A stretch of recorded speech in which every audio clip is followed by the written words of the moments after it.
Whether you're a Class 5 rafter or just looking for a couple of laughs, these two have you covered. Welcome to Aaron and Zach's Better Than Mediocre Rafting Show.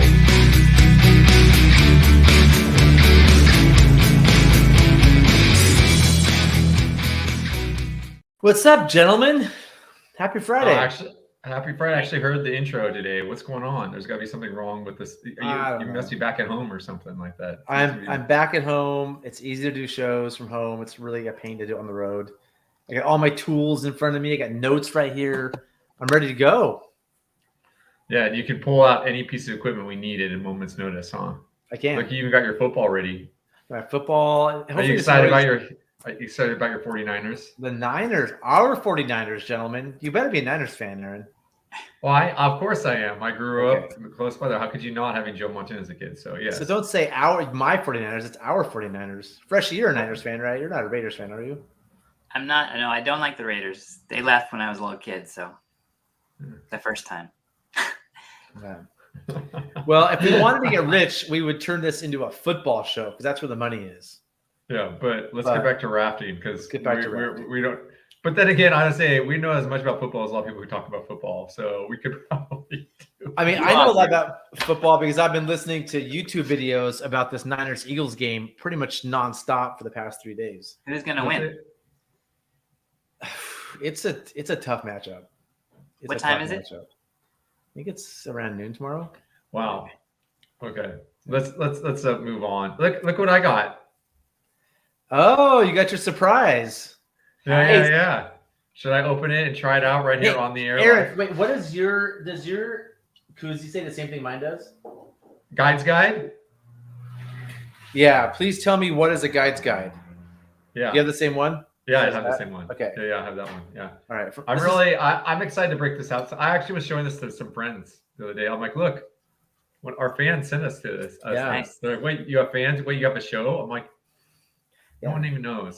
I mean, I'm not like Zach. Living in Hood River, you're a star. I'm sure you go around town, everyone recognizes you. Oh, you're the guy from that rafting show. Like here, no one knows anything about rafting, so it's kind of good. I don't have to worry about walking the street and be bothered. You don't have to have paparazzi. Yeah, I have to sign autographs all the time. So I like it.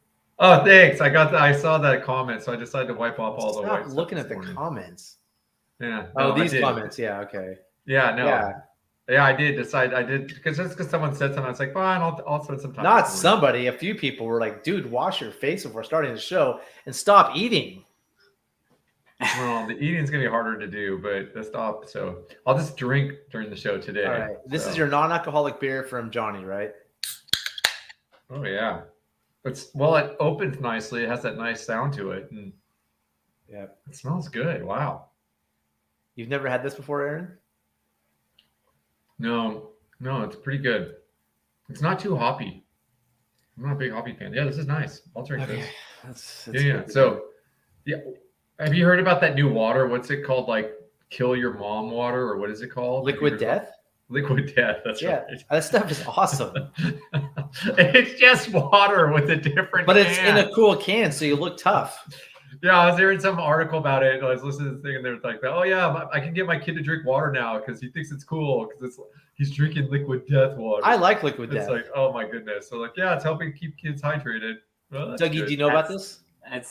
I don't want to even know anything. I mean, if you see a can of Liquid Death, you will think it's like a beer or probably like some sort of alcoholic thing, and so it's a way to fit in with your friends, right? And look cool because it says Liquid Death and has like skulls and crossbones. Yeah, they're like, "Do you want a beer?" You're like, "No, I'm drinking Liquid Death." I'm drinking Liquid Death. And I will say, I'm excited to bring that on my, the next Grand Canyon trip I do when we're all hanging out as guys at the end of the day. Yep. Yeah, because I bring fizzy waters right now because people kind of get weird. A lot of people get weird if you're not drinking. They're all drinking beer and you're not. Like some people get weird about it. Like I don't think that's true. I think there's people get weird about it. They're like, dude, here, have a drink. You gotta have something. And like, if I have a fizzy water, no one cares. But if I'm drinking out of my water bottle, people get upset and a little weird about it. So, I think it's. I don't want to go too far. I've been drinking a lot of fizzy waters. I think we need to end this trend. No, but the fizzy water is good. But I've heard fizzy water is bad for your teeth. Yeah. I mean, you don't need. You don't need to bring a can of water. You don't need to bring water. You said so. Bringing beer is okay, but not bringing water in a can. You're saying. Correct. We don't need to transport. So if I had the same thinking, and what I found is I have a very bad habit of getting to camp and wanting a beer. I don't actually want the beer. It's like a habit I've developed from being in the river so much around people that do that. And I'm trying to break it because I'm trying to drink less and be healthier. And so to help break the habit, I'll get to camp and have a fizzy water, and it will satiate that like Pavlovian response I have to getting to camp. Okay, I got a couple questions for you, Doug. So you're saying it's bad to bring a can of water on a trip because it's wasteful. It's environmentally bad. I don't know about all the bad and good. I'm just saying it doesn't make that much sense to bring a can of water or a bottle of water to me. What if it's grapefruit flavored fizzy water? Yeah, is that no, okay? I mean, I like fizzy water once in a while, but it's a treat more than just what I'm going to drink all the time. Well, what about when you get to camp at night, you have a fizzy water instead of a beer? I don't understand the difference. You're saying like, it sounds like it was like a slippery slope thing. Like we're going down some path, some evil path from tricky beer. Like, ooh, you're leaving the tricky beer crew and going to the evil people over here who are wasting resources by drinking canned water. I mean, I hear your point. Like can wise, they're both the same. For me personally, I'm just saying. You're gonna look down your nose at people at if Zach's sitting next to me drinking a can of ice cold beer and I'm drinking a can of ice cold water, you're gonna look down your nose at the guy drinking the ice cold water in a can. No. It's a treat the same way a beer is a treat, right? Yeah. Like I drink water in my water bottle. I have guides who told me this year that they get hydrated with fizzy water. They don't even bring water bottles; they just drink fizzy water that we provide. And I was like, that has got to stop. We are not hydrating you with expensive fizzy water. Well, then I watched the guides go buy fizzy water of their own because I told them I'm not going to hydrate them with fizzy water. So I think the younger generation is sort of addicted to fizzy water. It's not. It's fizzy water. I don't know if you blame on the younger generation either. Right? There are old. I know some of the older people who do the same thing, but it's a new thing to me. I'm like, guys, I am not buying fizzy water to be your hydration source for a river trip. We are on a river full of water. Remember back in the day when you're like, I'm not buying all the beer that you can't just all you can eat drink beer. Now you can't all you can drink fizzy water. I'd rather have that's what outfitters you say. You can't just I'd be drinking like 10 beers a night. It doesn't work fizzy water than beer. And I'm happy to provide fizzy water for camp or whatever, but like during the day or just as their only hydration source is canned water, they have to buy, carry, put it in the truck, unload it from the truck, put on the raft, float down the river. It's insane. You all bring, or in most rivers, you carry your water with you, right? I sometimes I'm flying it into Indian Creek on the Middle Fork. Yeah, but like I'm flying fizzy water into the Middle Fork. Yeah. If you're on Middle Fork trips, how much water do you get out of the river for, like to refill your jerry cans? Say that again. Do you refill your jerry cans? Like your what's a jerry can? 5-gallon cans. Your 5-gallon. Yeah, we refill those on the river. Yeah. Of course. Yeah, but not on the road, right? On the road, yeah. You do at like springs and stuff. Tributaries, yeah, little creeks coming in. Okay, so yeah, that's so much better than. No, it's not. It's not healthy. That's not true. There's Giardia and cryptosporidium in it. He probably just puts the drops in. He doesn't filter it. We use Aquamira, which Aquamira is not good enough. It's good enough. We've talked about this. It's not for Giardia. You're giving people Giardia. It is good enough for Giardia. No, we have not talked about this. Yes, we have. Because I remember my water quality classes in college. I asked my professor, because they were talking in college and water quality, like you have to filter. You can't just chlorinate. And I was like, well, wait, what about the drops and the iodine drops? Like, no, that doesn't kill Giardia. You didn't know about Aquamira. I do, but I looked it up.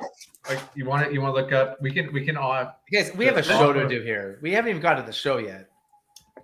We got. I mean, bottled water generally produces too much waste. So, yeah, we got to get away from it. Well, we're not doing bottled water, we're doing canned water.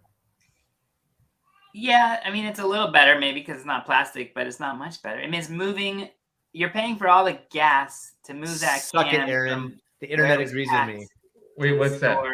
This is a comment that agrees with me. Yeah, David, look at it. Look at the contact times. Because that's the point. You don't put it in and start drinking it. You put it in. No, you gotta wait. You gotta wait over a day. That's fine. You have to wait over like the 24 hours because it's the temperature of the water, the turbidity, and the contact time. Okay, we wait a long time. I bet you don't wait long enough. I bet we wait long enough. Because you read it, it says do double the drops if you're concerned about giardia. It's like when you start reading the drops on those things, it says use double drops. You're supposed to wait this many hours in the temperature. Has the filter lobby bought you out, Aaron? So you're anti-non-filtering? No, it's not designed. Yeah, I just went through this. I remember in college, I went through this with my professor, and I was like, why don't you found out I was wrong. Why don't you come back to us with facts, not just I think? And can I go on with the show? We had a lot to do today. I got some cool stuff to share with you guys. Yeah, get on. Can we do that? Do I need to mute Aaron? Okay, first of all, I want to go over some things we've done, some changes we've done, because one of the issues with the show a little bit, we enjoy doing the show. It's really fun for us, but sometimes we get inundated with email questions that are really hard to answer, and it's just been hard for us to manage questions and things. So my solution has been to come up with, and also for those of you that don't know, I run this website, Whitewater Guidebook. And I'm trying to integrate Gear Garage and Whitewater Guidebook better. And so you'll see there's a Gear Garage tab here at the top. And so you can go here and you can even see it on the homepage. Each of these is a podcast form. Each show has a page on our website now. You can watch the video on here. We'll put some relevant things in the text, and you can listen to it on your different podcast things. So we're done using River Talk Podcast.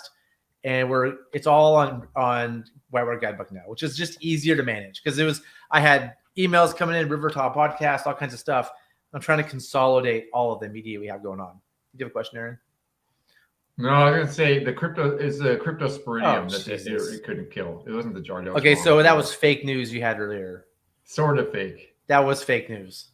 It takes a long time to kill cryptosporidium. Okay, good. Thanks. Can I keep going? No. Do I have to mute you? Let's okay. go. This is important stuff. Unless you want to do you want me to give out your email, Aaron? You keep getting emails.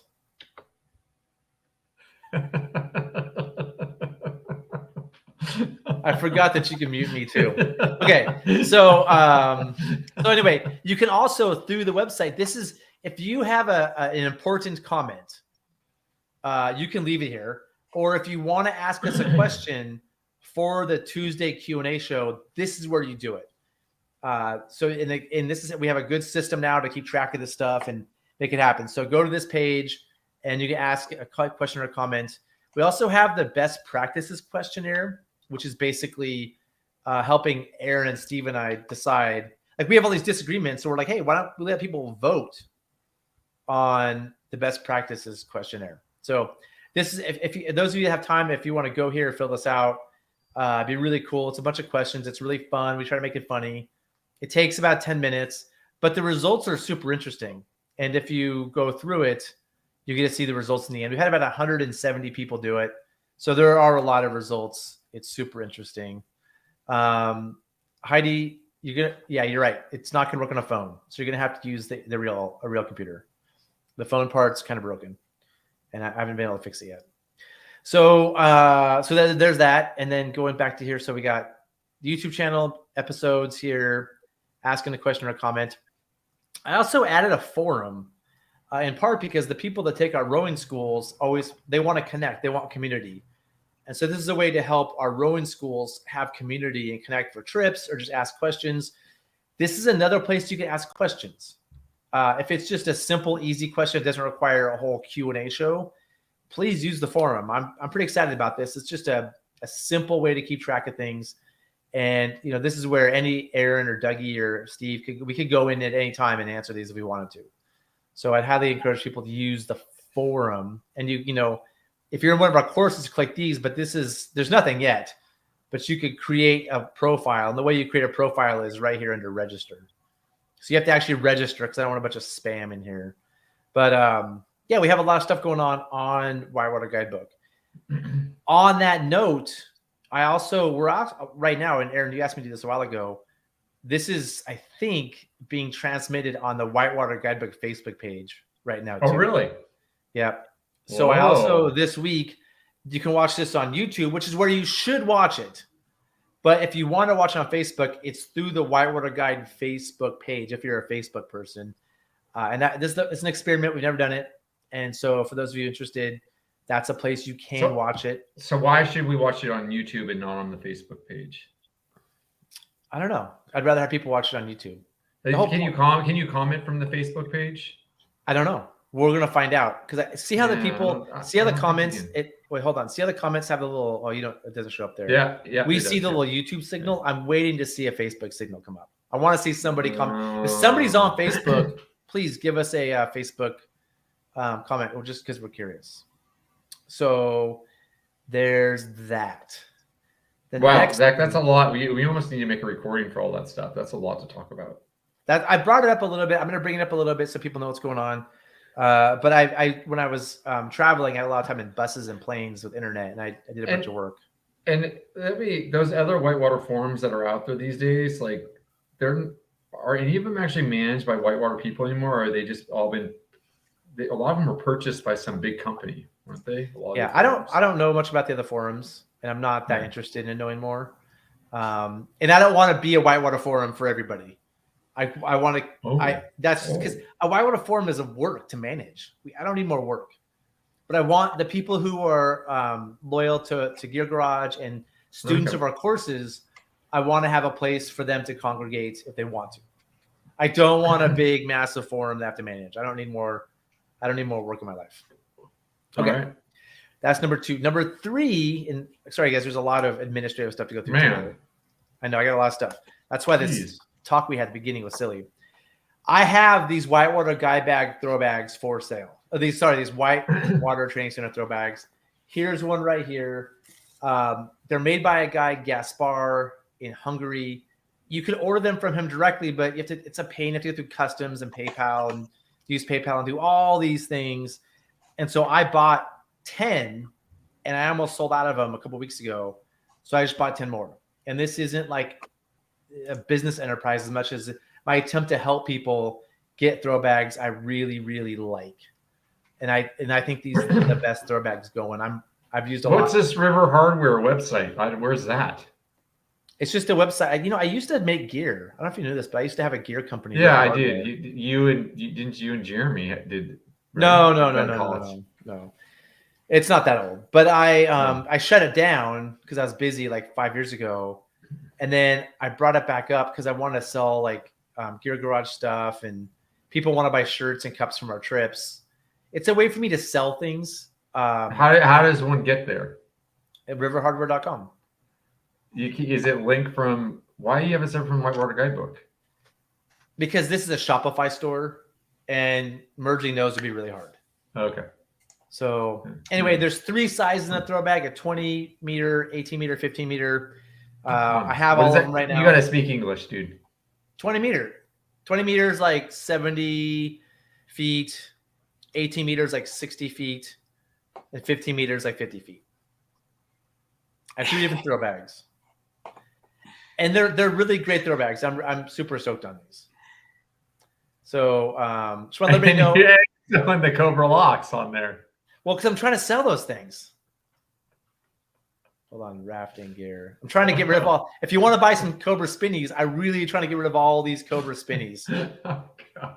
This is just Zach's opportunity to get rid of gear. That's the truth. Is the throwbags are to attract you to the site to get you to buy the spinnies. Get rid of the spinnies. I mean, the throwbags are there because I really like these throwbags. I have a table full of throwbags. You can't see them, but I really think they're the best. People keep telling me, try this throwbag. And I buy the throwbag, and they're not as good. And people said, get the Soul Gear throwbag. And this is the latest. And so I bought this throwbag. It's the Soul Gear throwbag. How different is it from the other one? Almost an exact duplicate. I don't know who copied who. Even the buckle is the exact same buckle. I mean, it is identical. If you look at the bags inside, somebody copied somebody. One of these is not original. I think I know who copied who. I'm not going to say it because that would be not nice. But if you look at the throw bags, I mean, they are pretty much to a T the exact same thing, right? So the Soul Gear one's great too. It's similar. I just really like Gaspar, and I think he makes a really good throw bag. But the Soul Gear one is pretty much the same thing, so it's almost as good. So I just want to put out a quick thought about that. If anybody wants those throw bags again, look, do you see the comment? Look at Dave Gilbert. Oh, exciting! Yeah, it works. We can tell. Awesome. We can tell, Dave, that you did it from Facebook. That's awesome. Yeah, thanks for joining, David. Yeah. So anyway, just that quick plug for for these throw bags. If you want to have about I think like 7 of each right now, and so I have them, and when they sell out, I'll probably order some more from Gaspar. It's a whole process. They have to do customs and all this stuff. So, which is your favorite size? Man, I gotta tell you, I like wearing the 15 meter, the 50 foot, because it's really minimal. And I've been wearing the 15 meter a bunch. I've been using the 15 meter, but I just did a bunch of practice throws, and I think I'm more accurate with some weight. Like if a throwbag's too light, I don't think I'm as accurate. It sounds like you just haven't practiced enough with the lighter bag. I practiced with a lot. That's the one I've used the most in the real world this past year. And then I've been translating a Russian book about rescue to English and reading it. It's called Safety for Stormy Waters or something. And he makes the point that a little bit heavier bag is more accurate too, which is corroborating my feeling. So I'm thinking maybe if you're Zach Collier size. Maybe, yeah. No, that's what you asked what I like. I think I like the 18 the most. But I love the 15 because it's almost on my waist. It's not even noticeable. Yeah, it's compact. I mean, that's the thing. It's you just want one that's compact and out of the way. Huh? So I think the 15 is probably the one I'm going to wear the most. And that light blue is a cool color. Do you dry out your throw bags? Do you take them out of the bag and dry them, or just leave them in there all the time? You don't need to dry them out from my reading that I read. Like since they're plastic, the line's all plastic, right? I've heard different things here. Gaspar, who sells the Whitewater WWTC bags, he thinks you should wash your ropes regularly to make them last longer. He says ropes don't really last more than 3 years. After 3 years, they're basically the ropes need to get replaced. And he says you need to wash them. I have a fireplace in this place, so I just go put them by the fireplace now. Yeah, but if they're inside that bag, it's kind of hard to dry them out, huh? I think that when they put mesh, you know how a lot of throw bags have mesh? I don't think it helps that much. I don't think that. No, I don't think the mesh helps much at all. I think it's when it's packed together, it just like it doesn't dry out that fast. But like I said, I read someplace that the rope themselves, that you're worried a little about the bag molding, but the rope, I don't think the rope really molds in general. Maybe there gets dirty. I'm not worried about mold. I'm just, I don't know. I feel like you've already spewed fake news once today, and I don't want you to keep spewing fake news. So let's. Yeah. Okay. I heard somewhere. Clarify. I heard somewhere doesn't really fly. Cryptosporidium. Okay. I would say yes. I mean, the cleaning the rope is a great idea if it gets dirty all the time. But I think if it's but every time you wash something, it's hard on it, isn't it, Doug? It's so hard on things. You're trying to get put in the washing machine particles out. So if they're in there when it's doing a lot of twisting, like a climbing rope, it's going to grind through the fibers. But I think up here in Oregon, most of the ropes stay clean. They don't get dirt in them. But aren't they getting rinsed when you go if you're swimming in the river and throwing them in the river and using them? Don't they get washed and stuff that way? Yeah, but I think like if you're on a Green River trip or the Grand Canyon for a week, I think it depends. They're going to end up with lots of sand in them. And I'm going to say, I don't know why you bring that throw bag on the Grand Canyon, but that's just me. Well, any throw bag or bow line, you want to. No, I mean, all my ropes down there just get disgusting. They're yes. Yeah. I wore my blue one on the Grand Canyon. I brought the 15 meter one and wore it a bunch. I went and threw a bunch of throw bags a couple weeks ago on the bank of the Hood River, and I was stuffing them, and the rope was coming through the sand, and they were all super sandy. And so once I dried them out by the fire, there was sand everywhere. So I think it depends how you use them, where you use them. So that's less than. Yeah, that's the problem. When you have to order one at a time from Gaspar and pay for shipping and customs, it's super expensive. That's why I bought 10 at a time to help people get them and easily and more affordable. How does the feel size 18 to 23 bikes compare to while wearing it? The 18 is just a little smaller. The 15 is really minimal. But as you can imagine, the 18 is a little less wieldy than the 20. Are they all the same diameter line? Yeah, he makes different diameters, but these ones I have are all 8 millimeters. If you go to his website, he has every length, multiple diameters. He has all kinds of stuff. I just order the ones I think are the most useful here. Did you get one of the big Thwart bag ones?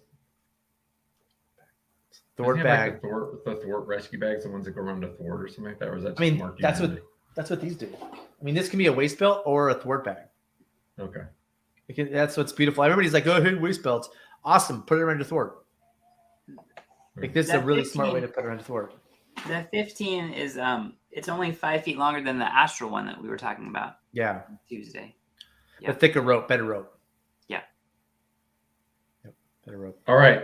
What we got next? Gone long is saying fire departments wash rope. Awesome. Those guys have a lot of free time. And is it rescue rope for Whitewater or like rescue rope? So Whitewater rescue rope are horizontal ropes and people's lives aren't on the end. So where if it's a vertical rope where it's holding somebody up and somebody's life is on the end, I think I might be more careful with the rope. But because I'm not, it's a different type of rescue. I'm not as nerdy about it. But I don't understand that 3 years thing. He said 3 years. That's just what he said. Because that's like with what type of use? If I just buy it and it sits in my, does his rope, if his rope sits in the garage for 3 years? I can go look for this email while we're doing something else. No, it's fine. No. I just he wrote me. Actually, he did say something about that, like heavy use, light use. He wrote me a nice little email that gave me some really good advice about washing ropes and taking care of them. And heavy use 3 years. I could see heavy use. Yeah. Light use, maybe more. Fire departments. Yeah, I mean, I think it's probably best practices to wash your rope as much as you can. But realistically, if you're boating 3, 4, or 5 days a week, it's a lot of rope washing. And just keep your ropes clean. I mean, is washing it with soap or washing it with just plain water? Well, just rinse it off in the river, particularly rivers where you are. Yeah, most of them are so clear. I could, but do I really, every time I go boating, like I went boating today, do I really want it at the end of my day, like before I'm getting ready to leave? Hey guys, I'm gonna go wash my throw bag in the water. It's like just one more thing to do. No, I just dunk the whole bag in there. Do you really? No. Okay. I don't.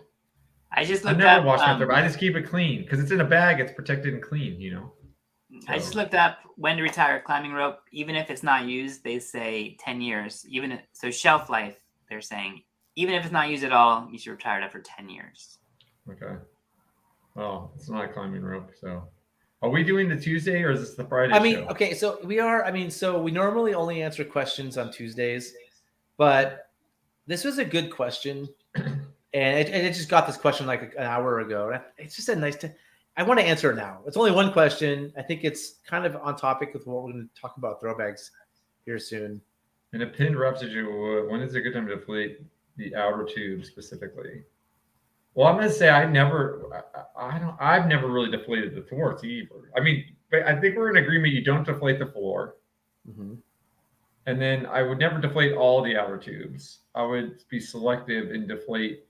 And I think we also discussed only deflating tubes that are out of the water, never tubes that are underwater, because you want that flotation up. That's cool, Aaron. The question is, I'm gonna say. Repeat the question. In a pinned raft situation, when is it a good idea to deflate outer tubes specifically? He didn't ask about thwarts and floors. No, but he said outer tubes specifically, and I understand that. But I covered that at the beginning, and then I went on to. With outer tubes, I would never deflate all of them. I would deflate typically just one or two, and only ones that are out of the water. So I think that's the key part is that the stuff that's underwater, keep it inflated. Usually half the thwart's underwater, and usually the floor is half underwater. So don't deflate those. Don't deflate the tubes that are underwater. Deflate the tubes that are out of the water. Okay. But then he didn't ask how. He asked when. When is it a good idea? When is it a good idea to deflate? Well, I'm saying it's a good idea when the tube is out of the water, not when the tube is underwater. Just saying it's always a good idea. I didn't say always. I said that's one of the times it's a good idea to consider. When is it a good idea? When Zach is standing there, wants to throw you a throwback from shore to pull it off with the line. That's when it's a good idea to start deflating tubes. When you've like tried to push it and monkey it around and move it, and none of that stuff's working.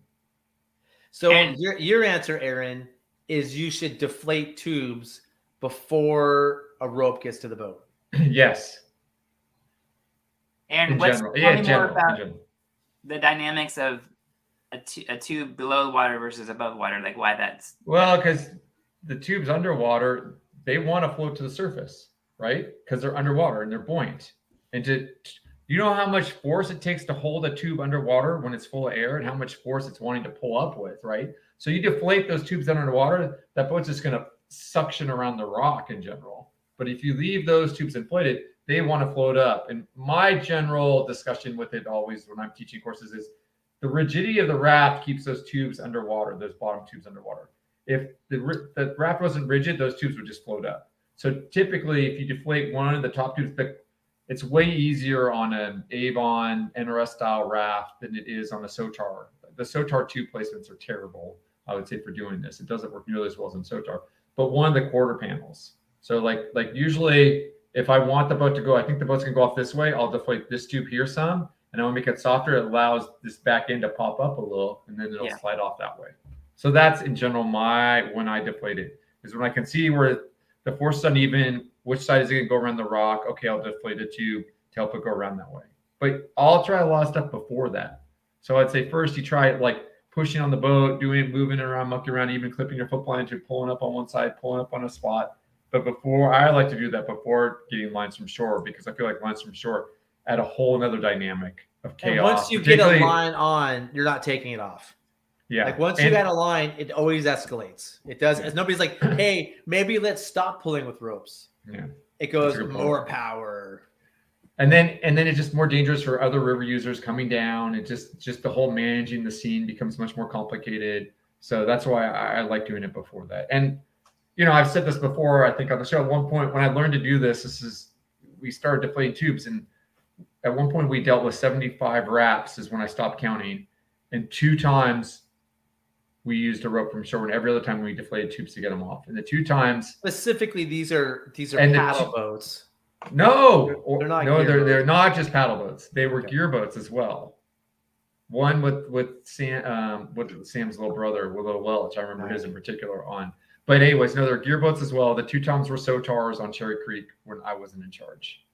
I'll say those are the 2 times. When you're in charge, nobody wraps. Well, no, it's not that nobody wraps. It's that the person in charge, Adam, he wanted to get going. He wanted to put a rope on it, and he was in charge. So it's like, okay, that's what we're doing. Let's go.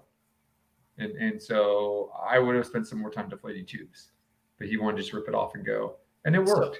His solution worked. So Aaron, your answer to the question is always deflate tubes, pretty much. Okay. When you can't monkey it off on your own, it works for me. But don't deflate the ones underwater. Your answer is try to have the people on the rock in the boat muscle it for a while, try things out, try to change the shape of the boat with their flip lines or by pulling it around. Try to get it off with muscle. When that doesn't work, go to deflating tubes. Yeah. How much are you deflating tubes?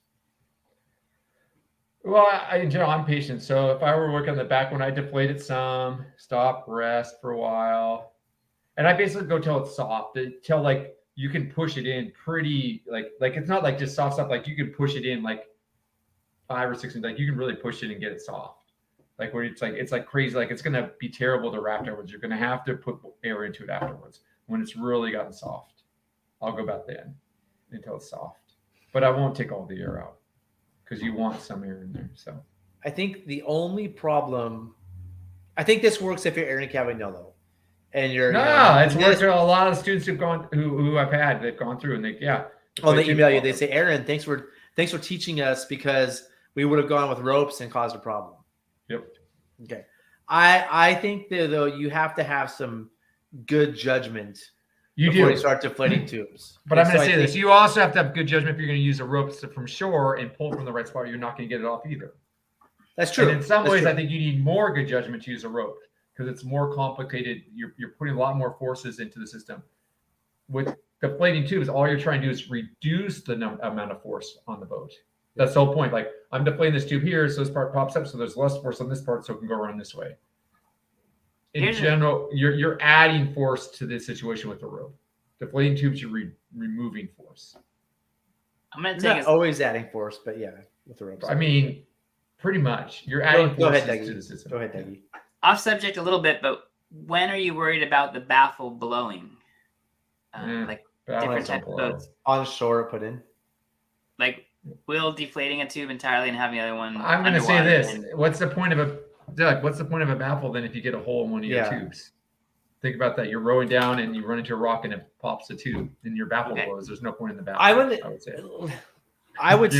Does that make sense what I'm saying there? Yeah. That's what the baffles are there. They're strong enough to handle. They should be. Almost full pressure. Yeah. Okay.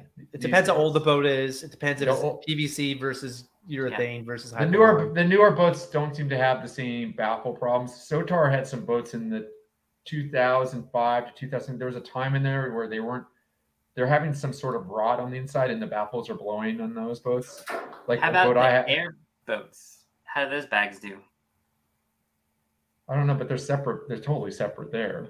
So it's really hard to deflate tubes on an airboat because the thwarts aren't chambered the same way.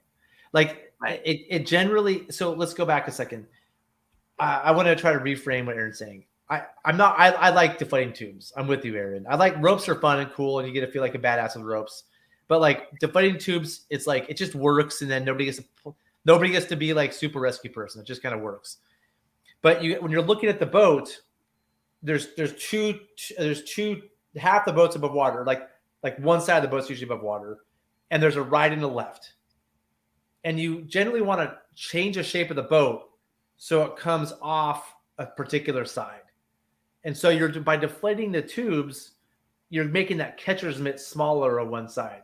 So if you want it to come off to the left, you want to generally deflate the tube on the right because the catcher's mitt for water, it gets floppier on that side, and the left stays like a strong catcher's mitt for water and pulls it off. And so does this sound right, Aaron? A generalization is when you're looking at it, if you want the boat to come off left, you deflate top corner right, not all the way, but you deflate it a bit and you see what happens. You go, psst, let's see what happens. Shake on it, move it. Yeah. Psst, let's do it some more. And you got to be careful, though, because once you've deflated, you can't reflate. And so you don't want to make things worse. You got to pay attention to it, and you got to go, okay, is this coming off? But I'd say you really can't make it worse by letting 20 seconds of air out. But you can make it worse by letting 100 seconds of air out. So you got to be you don't want it all the way flat unless you're like, yeah, it's coming off. We just need to go all the way flat. You don't want to just willy-nilly let all the air out. I agree, Zach. That being said, when I've been on shore with other people, they let air out. I'm like, no, let more air out. You got let some air out. 20 seconds of air. Well, everyone thinks it's a long time. It's like how long people were underwater. 20 seconds is a long time. It is. It is a long. It is a very long time. Just what I'm just saying is a lot of people will think they did 20 seconds and they did 3 seconds. Yeah. Because they're all amped up. The other thing, Zach, I will say is sometimes I've done both sides up on top. And it's kind of popped up and gone up. Like I've done the one I thought was going to work. I deflated a bunch. It didn't work. I'm like, I guess that's not working. It starts taking judgment. I go over the other side and then deflate the other one. It starts taking judgment because again, once you've deflated, you can't reflate, and you could make it worse. Nah, you're not gonna make it worse by the tubes out of the water. If it's a gear boat and two of your tubes are out of air, that's going to be a problem. No, it's not. It's fine. Okay, well, let's agree to disagree. But I want to say the problem with the airboats is it's not, and the Sotar boats, they're not chambered into quadrants. Yeah, it doesn't work. And so it still works, but not as well. Yeah. Like if your airboat wraps and you go to push a valve, you don't actually know where the baffles are. The valves are not perfectly in the middle usually sometimes. So you're kind of guessing. And so I wouldn't personally do this with an airboat. And I probably wouldn't do it I've actually done it with an airboat. And it's kind of worked, but I'd be really careful with an airboat. I wouldn't do the Sotar either unless you knew the baffles were in quadrants. But your you're also just trying to reduce the rigidity of the boat. So letting a little air out of an airboat or you're trying to reduce the friction between the boat and the rock. And by making it softer, it kind of I've seen my take on it is different, and I agree with you. It is rigidity, and it makes it softer, but you want to make one catcher's mitt big and one catcher's mitt small. So water's pushing on both sides of the boat. By deflating a tube, you're basically making the catcher's mitt smaller, and so that there's less force on that side, and it'll push the other side off. I mean, literally, you'll see sometimes I'm deflating the tube. Like if I'm deflating this tube, the part underneath will just kind of pop up because it's not rigidly holding down. This part underwater wants to float, so it floats up, boom, and then it just like peels right off. Yeah, so many times. Yeah, it does work really well, and it can be a combination of things. Like let 20 seconds of air out, and then throw a rope on it too. Then you have, then it's going to work even better. But so to answer the question, I think in a pin draft situation, when is it a good idea to deflate out of tube specifically? When is it a good idea? I would say paddle boats for sure. Gear boats, I've had great success with gear boats as well. I'd be careful, but Zach loves getting his ropes out, and I do, and let me get back to that. Let me respond to that really quick. I would do it before ropes. I would go strong arm pull or whatever that is. We just pull on it, mess with it, get your flip line out, mess with it, do some tube deflation. And to a point where you're like, this is irreversible. And if that's not working, then I'm going to go to ropes. We all love using ropes, Aaron. People love mechanical advantage. People love I'm pulling really hard. There's something in our DNA that makes us want to pull out all of our gadgets and set up something we trained on and be a hero with all of our knowledge and like do some sort of voodoo magic that pulls the boat off. When I'm ready to pull my ropes out and look like a badass, and you come up and deflate the tube and the boat comes off, I'm just like, I really wanted to play with all my gear. And that's common thing. You're kind of joking, but you're kind of serious with this because it's true. I'm kind of joking, kind of serious, and it's not just me; it's everybody. You see a wrap, everybody's like, awesome! I get to use all my training and all my gadgets, and it's an innate thing in us. We all love to be on like search and rescue teams because we get to play with gadgets and be heroes. There's something in our DNA that makes us want to be a hero and play with all of our toys. All right. I think, do we answer that question? We killed that one. Let's do it. Let's move on. Okay. We got a lot of comments. All right, here we go. Let's go back to, I see comment from whoever I'm Cheese is. Does the Whitewater guidebook include a chapter on the inflatable sphere as an alternative to traditional hard He just keeps talking about this inflatable sphere thing. Dude, I want one. I'm in. You mean like those things you get inside of? It's called what's the thing called again? They have them in ski areas where you like go down ski hills in a sphere. A Zorb. It's a Zorb. I want. Remember? Didn't we watch videos when we first started the show about the Zorb? Doug, do you know what a Zorb is? I can't imagine them being in a river, but people have done it. It's, I would say, incredibly dangerous to be stuck inside of something like that. It's sort of like some other thing like that I'm not going to mention. But it's not an alternative to a traditional hard soft kayak, that's for sure. But damn, it'd be fun. I would love to do one. And then I'm Cheese goes on to say the inflatable sphere are you selling these things? An orbital bucket seat, which allows for, dude, I'm Cheese. Go to Whitewater Guidebook in the contact form and send us some info. I'm into it. I'm in. All right. He says I'm salty because nobody wants my bootleg bags. God. People want these. I've sold like 10 of them. Not even trying. And I'm not even making a profit on these. Yeah. Jesus. All right. Some boats. Yeah, exactly. Chambers. All right. Cool. We've got my Williamson. The Williamson is a wing 14.6 raft. The pit jiggled, pulled a little air right front. Yeah, cool. Yep. Awesome. I love it. I mean, when there's like we've been talking about getting wrapped just now, right? But when somebody's really perched, I'll just go before I even help them. I'll just go let them air out of their tubes, soften up their tubes a little bit, and then I'll yank them off. So for a bad perch, I think it depends how they're perched. Sometimes deflating the floor helps a lot there with a bad perch. For a bad perch, deflating, if it's really bad, just it'll come off way easier. Okay, so you guys ready for some videos? This is a video. I got one question for you before we go to videos. Yeah. I was watching some rafting videos today of some, like, it looks like commercial trips in other countries. Mm-hmm. None of them have those stupid headrest pillows on their life jackets in other countries. Why do we have those? I asked a manufacturer of life jackets about this recently. It could be that just because the America's Cup jackets had them, every other manufacturer felt like they had to put them on. It could just be like somebody did it once and that became the standard and everybody did it. This is a complex answer. It could be just that. Also, by adding the headrest pillow, it's a Type 5 PFD. And Type 5 sounds cool. It sounds cooler. It's like, oh, you got to have a Type 5, where all it means is it's special use. It has a neck pillow is a rescue vest is Type 5 because it has all the buckles and stuff. So it could be that.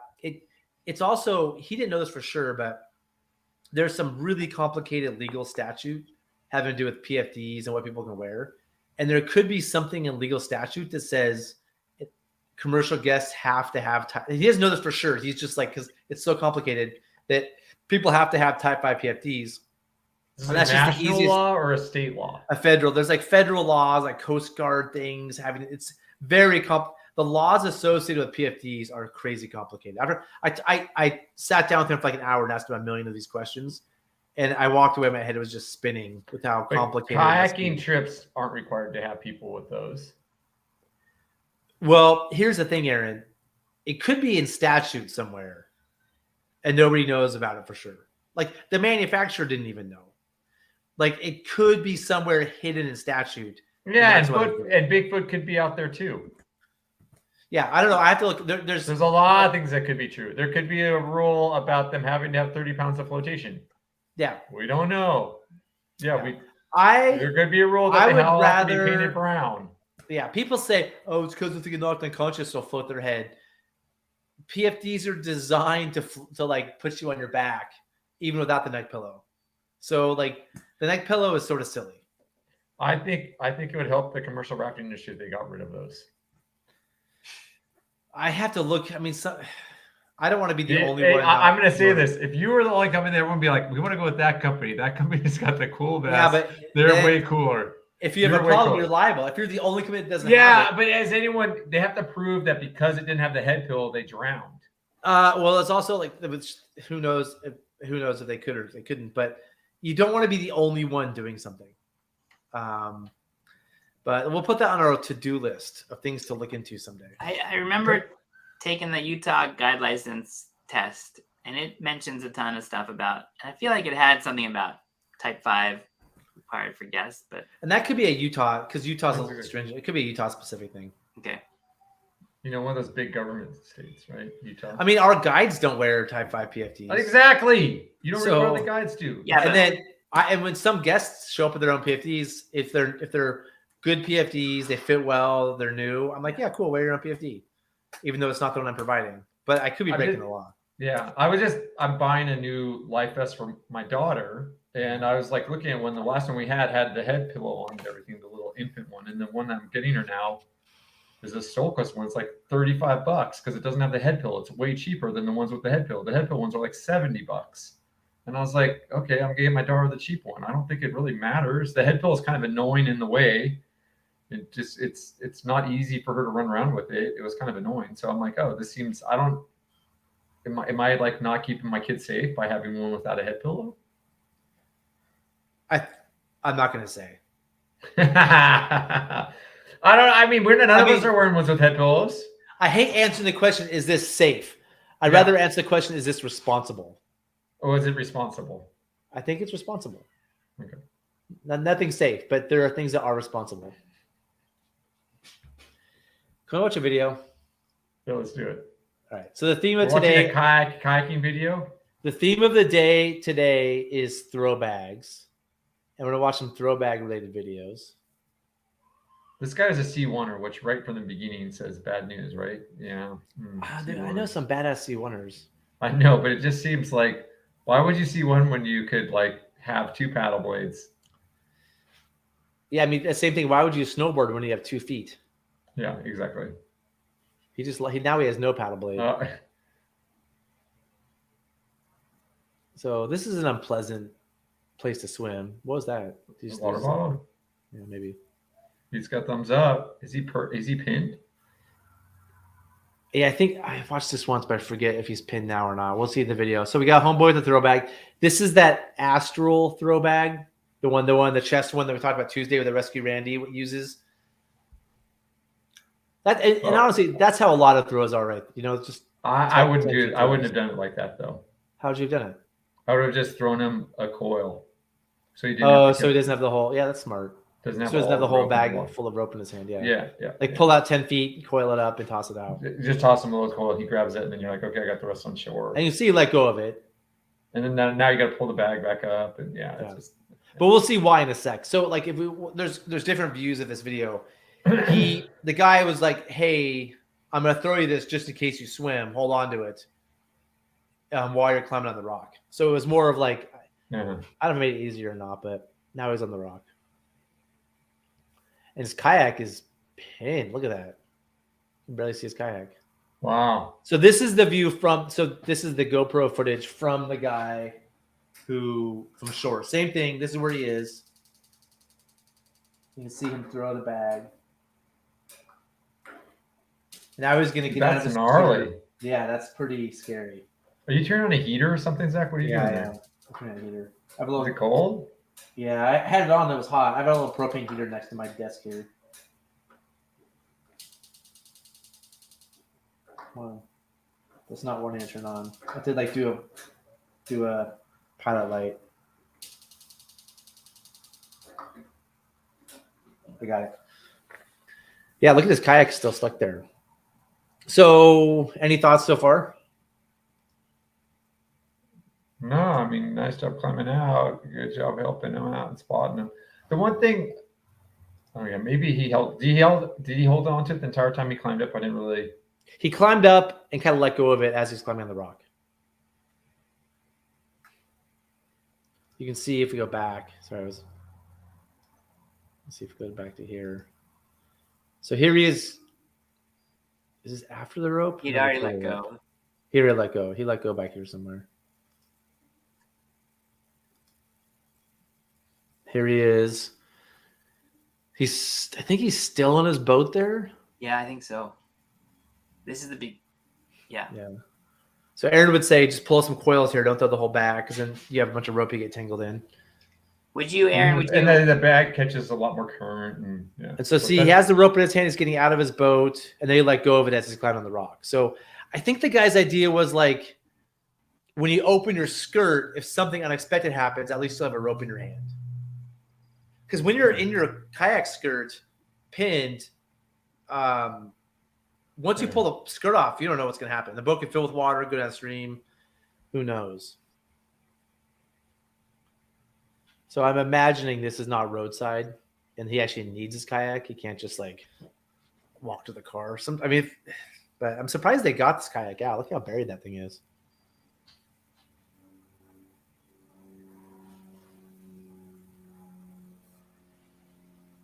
So they're pulling on a now with that Astral rope. I want to point something out, Aaron. This is the reason I like this video. Hold on. Remember last week when we were talking about how spectral rope doesn't stretch? Or Tuesday, you were like, spectral rope doesn't stretch. I'm like, I don't know, those Astral bags stretch. Watch them pull this rope. See how much that rope is stretching?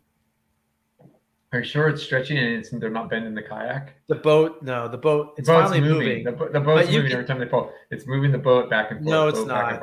That rope is stretching for sure. See right here, the boat's not moving. The boat is moving every time he pulls. See how he's like stretching it and it's unstretching? It's definitely stretching. See how it goes back? It goes back to the same. I'm agree. Is that a spectral line? Yeah, this is that the one we talked about last week. It's not Spectra, it's the other Dyneema. Right? No, and then we said the Dyneema is not Spectra. We discussed how it has way more play in it. Yeah, it's not the same line. Remember, it's not nearly as strong as Spectra. It's not as strong, but the difference is the question I had was, is it? And it has way more. Yeah, it's not as strong. It's not strong, but does it stretch? So you're saying the Spectra rope specifically, not the Dyneemas? No, the Dyneema is a different animal. It's not as strong. It's not as good. Yeah. We got some more comments over here. All right, I'm gonna pull up the next video if you want to address the comments. All right. Where did the guy swim? When did he swim in that video? When did he swim? He never swam. He climbed right on the rock. There we go. Okay. Aaron, you must be from. Since you call it Sasquatch, does that mean you're from Southern Oregon? Is that where the Sasquatch live? It's the same thing. Is that right? Sasquatch, Bigfoot. He said Bigfoot. I don't know. Sasquatch is for real. Isn't it the same? Okay. I think depending on who you talk to, I think they're different. Yeah. They're the same. Bigfoot and Sasquatch are the same thing. Yeah. The only thing. Yeah. Okay, they're the same. Yeah, Cataract should be big this year, Andrew. That's for sure. Yeah, totally. What is this? What's Washington RCW? Yeah, what is that? Put that comment back up. RCW. It's for the all passengers wearing securely fastened Type 5 of the proper size. What's is this Washington? Is this Washington State? And what is RCW? Revised Code of Washington. It's legal. Revised Code of Washington. Washington State? I think so. It looks like it. I mean, it's really... yeah. But the interesting thing is this next comment I'm going to pull up. That guides can do Type 3 or Type 5. That's like saying a guy can just wear a seatbelt that goes across their waist. Everyone else needs a shoulder harness and a seatbelt. If it's safer, shouldn't everyone be wearing those? If it's gonna, yeah, it's silly. It's Washington State. What's interesting is if you're teaching kayaking in Washington, because a kayak, if you're a kayak student, you're technically a guided passenger. Do you have to wear a Type 5 as a kayak student? Maybe just have one with a chest harness on it. Then it's Type 5. Yeah, just put chest harnesses on all of them. Yeah. I mean then I can just give guests whatever they want. Just put a chest harness on it. There's so many different types of Dyneema. I don't think you can complete the statement that's weaker. Dyneema ropes, super static, almost no stretch, depending on construction. Oh, interesting. Cool. I mean, ropes are complicated. Washington State law's got it. Utah has some backwards. They actually required a life ring. That's funny. It's like those. Do we still have to carry those big need help signs? I think somewhere in statute we have to carry this big floaty that says need help. Grand Canyon is required. Grand Canyon, yeah. I remember. The seat cushions, basically, right? Yep. They're good boat squeaking pads. They are good boat squeaking. Or the Middle Fork when we're at high water and the boats are pounding against the rocks on the shore. Mm-hmm. They're great to put in between the boat and the rocks. Right? Have you guys seen this video yet? Do you bring them on the Middle Fork too? We don't anymore. We used to. We don't anymore. I'm not sure if they changed the law or we just got tired of bringing these stupid things. But they are really nice for high water trips. For that exact thing. For keeping the boat from rubbing against the shore. It's a really easy way to do that. Okay, have you guys seen this video yet? I don't think so. Okay, this is Go Rapid, by the way. It's a pretty big rapid. This is it's a really chunky, messy rapid. And I don't know if you guys have been there, but there's a railroad following this whole run. And a lot of the rocks in here are just rocks the railroad threw in. So this isn't a supernatural riverbed. It's a lot of nasty stuff. What do you think of the spare paddle on the front like that? I think it's a great way for somebody to get hurt.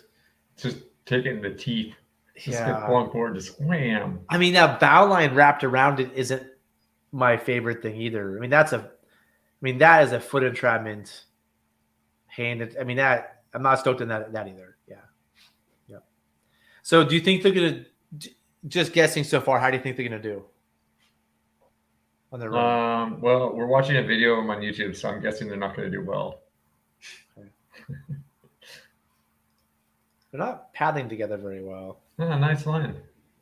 Oh, not so nice. Oh, they got through. Ooh, they got through. Oh, good high side. Yeah, get over there. Nice. Oh, jeez. Oh, jeez.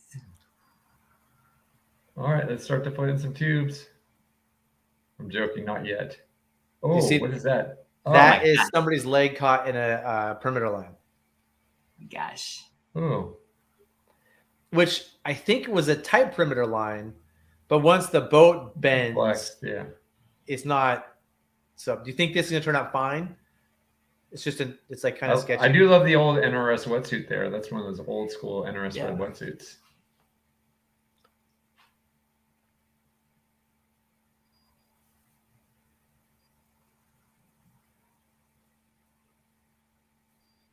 Okay, got out. So now that we're on the rock, what's step one? What do you, at this point? What do you think they should do? What would I do, or what they think they should do? No, what would you do? What would you suggest that they do? I think first thing, just stop and catch your breath and just kind of look at it for a bit. And maybe I'll just pop on its own. So just stop and hang out for a second.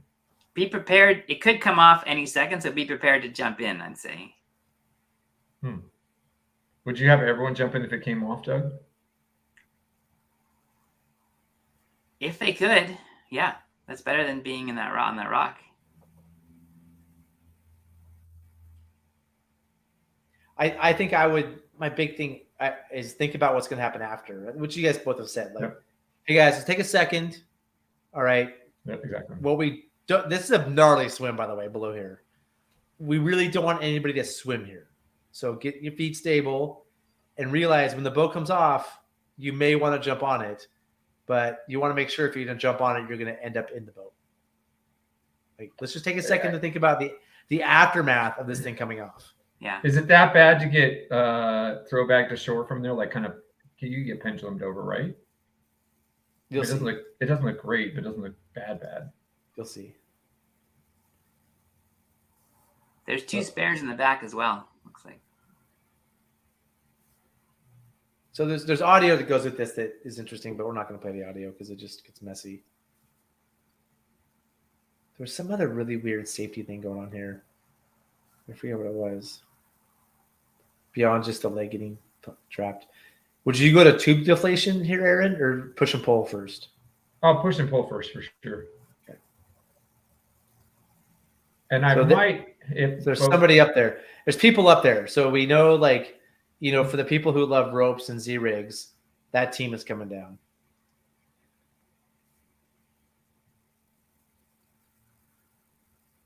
I think that I hate that throw bag.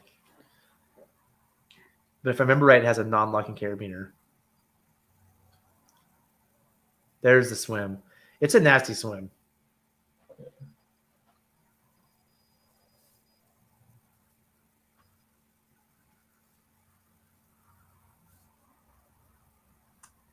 The stern line is going out really far, it looks like.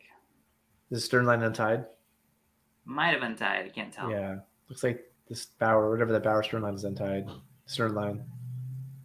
I think the bow had one spare paddle and the back has two spare paddles. Is that another? Oh, that looks like a locker. He just lost a throw bag. So this is why I don't like those NRS bags. One of the reasons, these old bags, is that the rope, it's cinched down with a cinch tie, but the rope comes out all the time, like accidentally. It's not like solidly in there. Look what happens here. Like watch the throw bag. They're playing hide the carabiner right now. They decide to attach the carabiner to And look at it. The throwbag's a long rope now. The throwbag, yes, because he dropped the throwbag in the water with the end out, Zach. It's going to spill out in any bag. No, not these fancy ones I'm trying to sell. It should. What do you mean? Once it's open and you pull the end out, it will still. You can tighten it back down. So when it falls in the river, you're saying it's not. Aaron, these ones right here. If you have a carabiner right here. Oh, you don't have to undo the whole thing. Okay. You can be like, hey, let's play hide the carabiner with the rope in the bag, and then you can do your whole thing instead of having like some weird. But then you know what? But then smart guy. Okay, if you use that side, what are you gonna do next? What's your next step? Okay, great. You just clip that to your boat. Then what's your next step, buddy? I can get coils of rope and throw it to shore. So you're gonna have to take all the rope out of the bag to throw it versus if you clip the other end on, you can just throw the bag to shore. It makes way more sense to clip the one in and throw the bag to shore. Debatable. No, it's not debatable at all. Debatable. It's situational, but I think I'm with Aaron on that one. I understand what you're saying.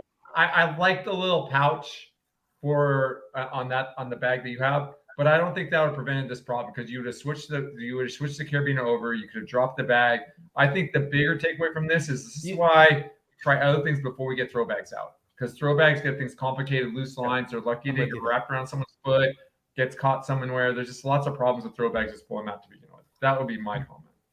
Now they have a bow line rope coming off and their throwbag rope, and now they're coiling it up, and they're going to have messy coils around people. I'm not very happy with this. Look at these messy coils. Like that person in the middle is pooping themselves too. And now they're going to throw the coily ropey. What were they going to do with the rope anyways? Who they were going to throw it to? That person way up on the hillside? Maybe. That person wasn't even. Oh, look, tube deflation. Tube deflation. Are they doing that right now? Is that what you just? Yeah, said? Look at him. I think so. Look, he's pushing the valve. Do you see that? While they're definitely this is too much stuff going on at once. They need to get that rope all the way in first. Just like this is one of my things. I think you have time. One thing do this, then do this. Like get that throw bag stored away, cleaned up, put that away. Like this is a mess right now, right? That it's all wrapped around that thing. If that boat comes off, it's wrapped around the paddles that person's holding onto. They get just like I think you got to keep your work area clean, and this is not a clean work area. That to me is like it's really stressing me out actually. And he's pulling on the boat at the same time. Yeah, they're pulling. They're trying to loosen it. There's a loose line. While they're pulling in the rope. Yeah, like hey, just stuff the throw bag away.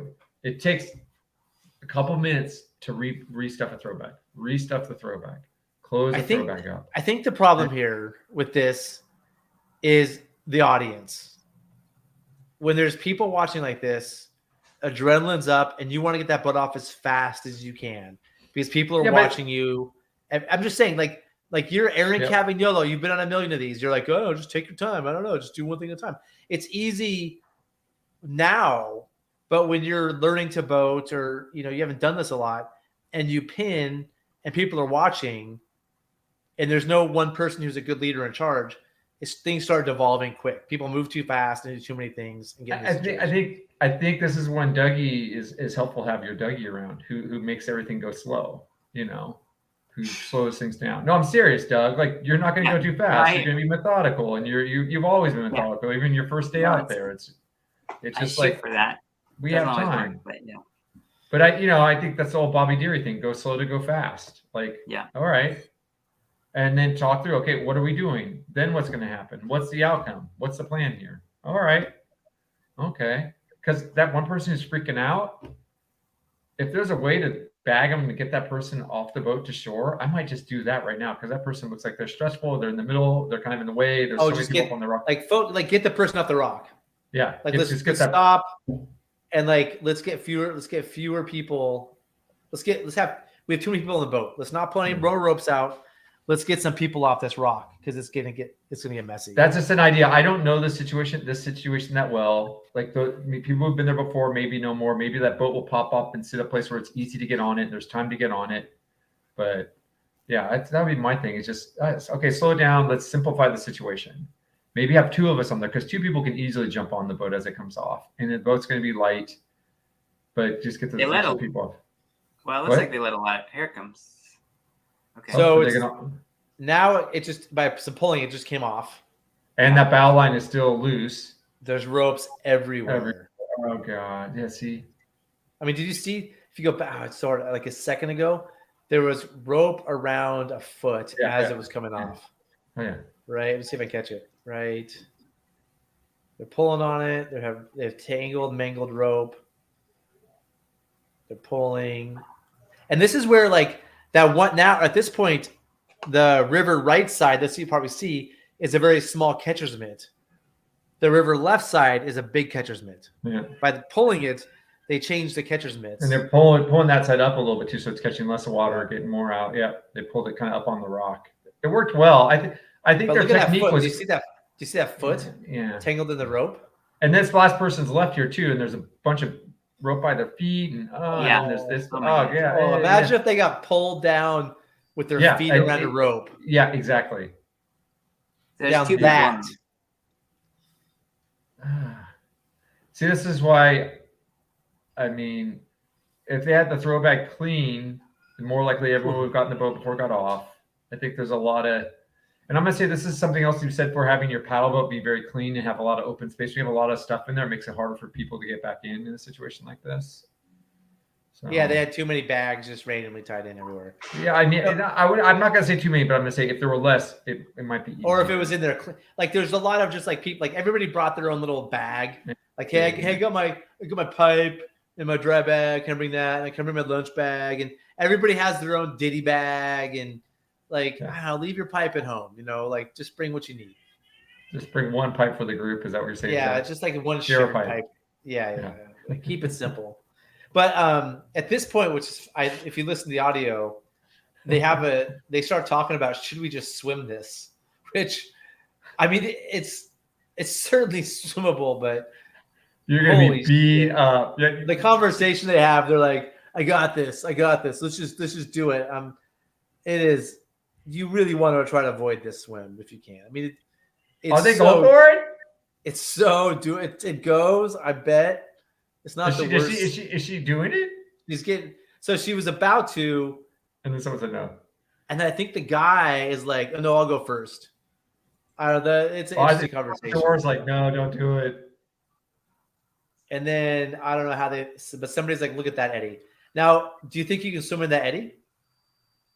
Or do you want to throw back here? The one right there. I don't know. It's upstream. I want to throw back in my hand and maybe do a shallow water thing. I don't know how deep that eddy is, but maybe. Oh boy. It makes it. Yeah, they made it. Oh, that's cool. Isn't that cool? Yeah. Yeah, that's cool. Yeah, I mean, see that's not that bad. So once again, a throwback to that person beforehand, get him off there. But yeah, I agree with Aaron on that one. She dove, which is sketchy. We don't want to be clear. Don't dive. Yeah. No diving. But yeah, that was a nice, I'm going to say, nice, simple solution. Like, not to dive. If they'd done the shallow water, belly flop thing would have been cooler, but gracefully done. Yeah. Wow, that is quite the. I'm always amazed that people share this footage on the internet. Like, the thing is that they do show the whole run. So that's just like, that was just a part of the video. There's more videos of them there's more parts of them being successful. It wasn't like, here's just us beatering. They're like, hey, here's us doing the rest of it, which I didn't watch the whole thing, but I'm guessing. But I'm going to say the tube deflation worked really well. I think the biggest problem we had there was tube deflation. The loose lines was the biggest problem with it. If they just didn't have those loose lines around, I would have been really happy with everything they did.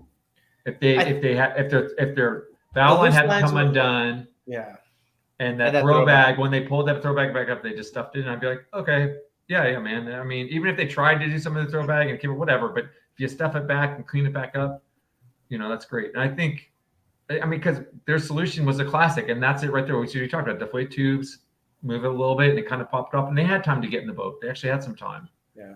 So, if I had been on that rock with all those loose lines, I honestly might have just jumped in and started on the rapid. I mean, being on that rope with those loose lines, I'd rather swim the rapid.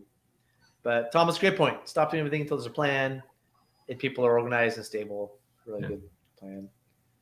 Yeah, no fizzy water. No, I'm saying you can have fizzy water.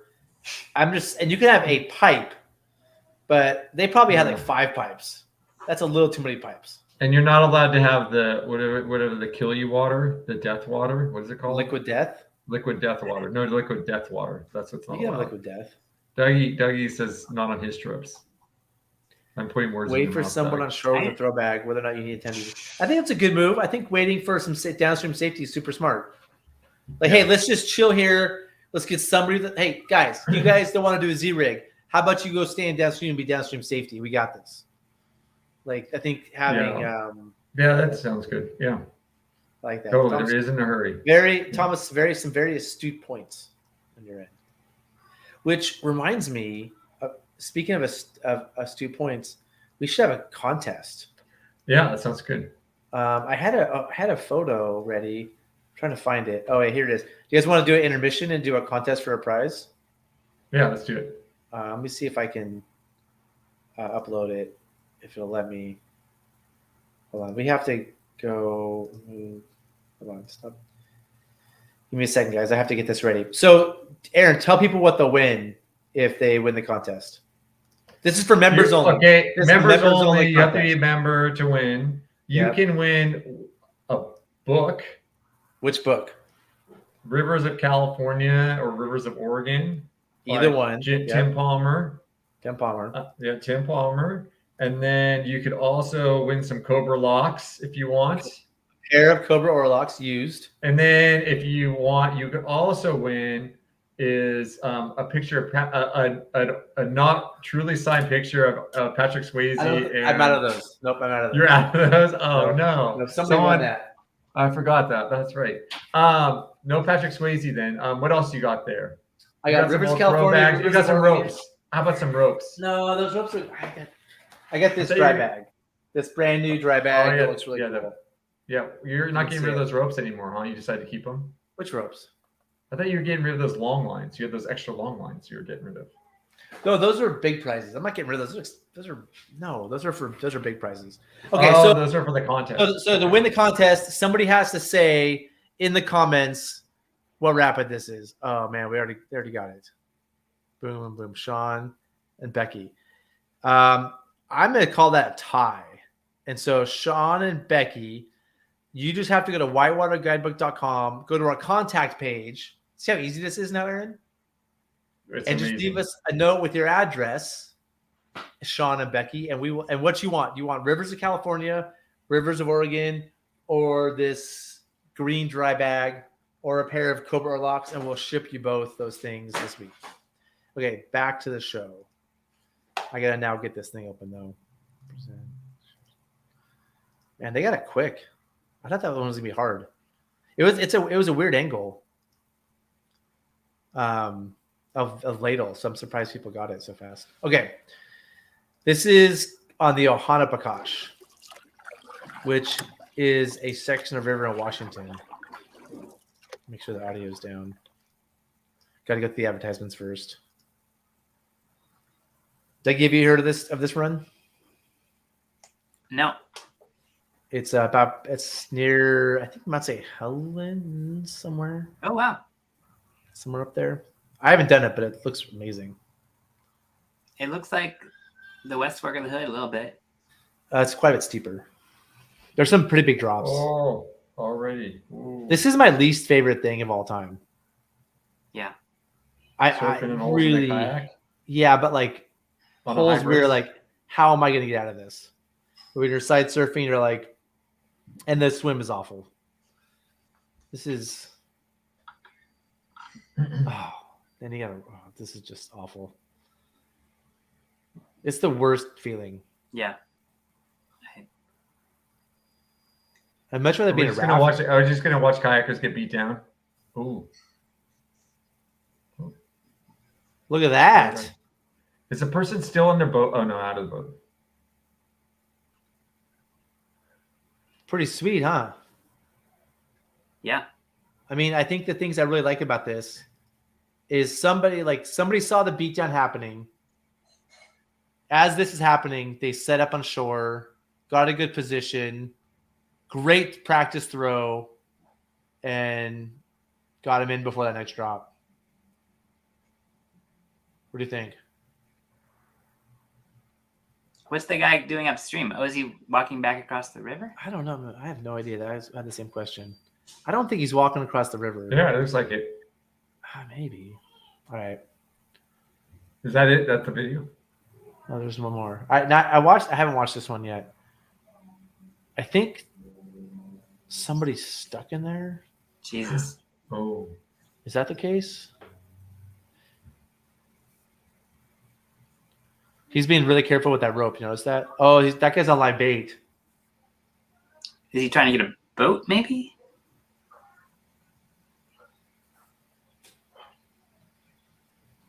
Where'd he go?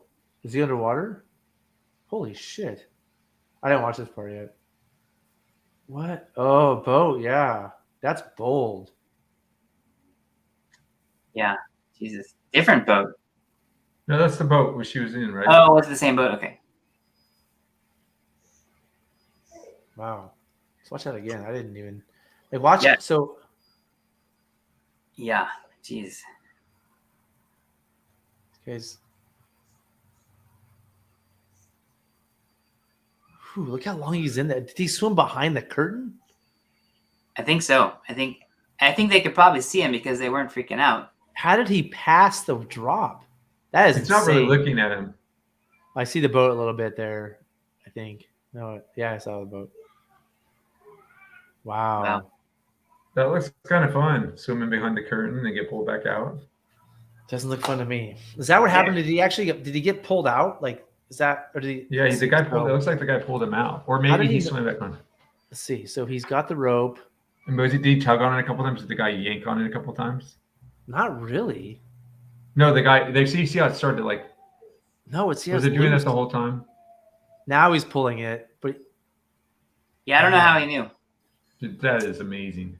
That's that was nice angle to catch the eddy with the boat too. Yeah, nice. Yeah, that's some good. So I thought it's nice to have some good examples of bags. I gotta get the next video going here. Give me a second. All right. Here's another one. What's another way to get that boat out of? There's no other way, really, right? Yeah, wait. Yeah. Hike out.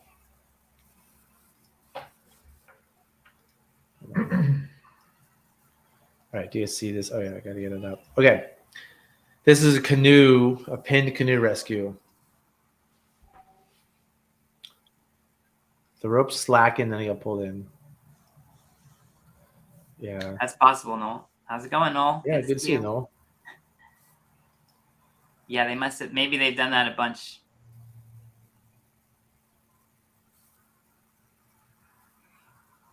All right, so here we have a canoe stuck.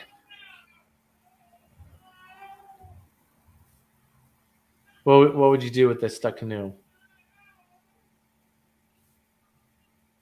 I'd hike out. I'd probably just walk out to it right now.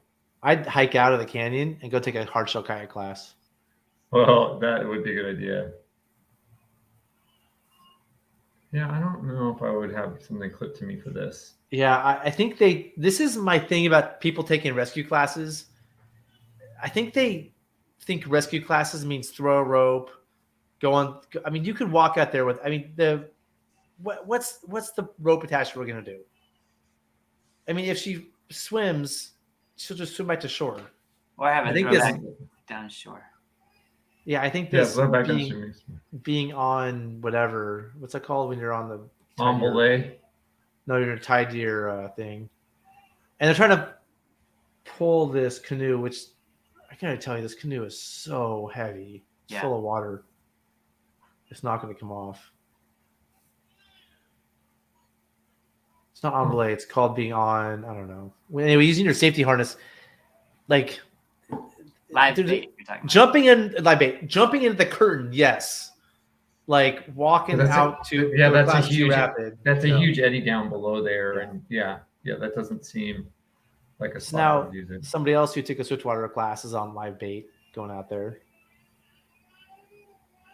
There's way too many ropes.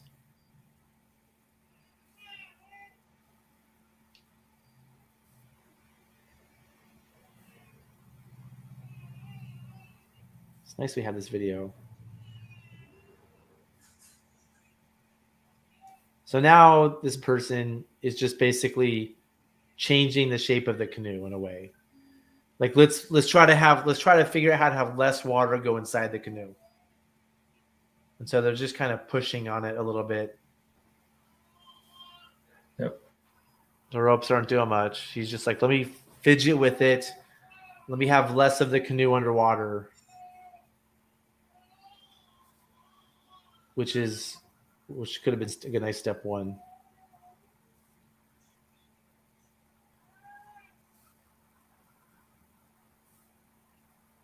I think having a rope on it might not be a bad idea. Like when it comes off, so it doesn't just start floating away. But those ropes aren't helping get off.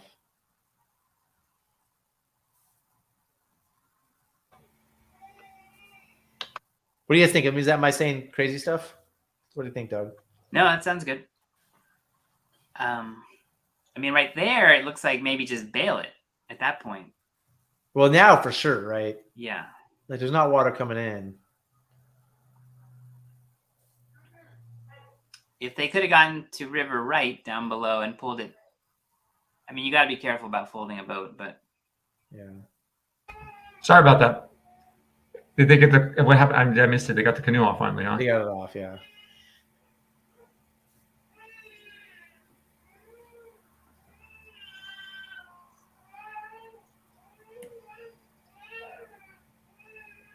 Yeah.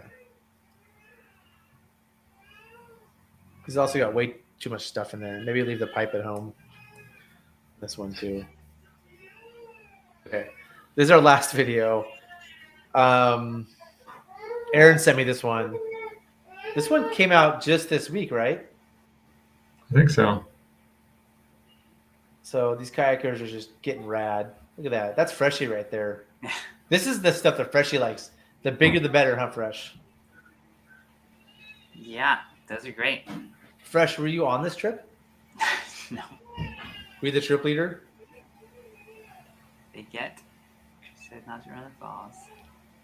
Aaron, we can hear a lot of background noise. I'm going to mute you, but you should turn yourself back on when you're ready to talk.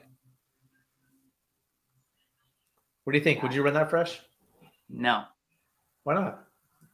It's just bigger than I'm comfortable with. I mean, Freshie, would 2003 Freshie do this? I don't think so, but more likely than 2023 Freshie. That's a big drop. It is a big drop.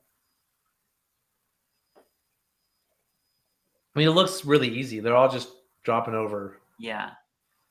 They're not. There's Nobody's so much white at the bottom that it's a soft landing. Would the fear be your back? What's that? Oh. So That looks bad. Those that raft, a plug means you just go straight down to the hole. There's no bow up at all.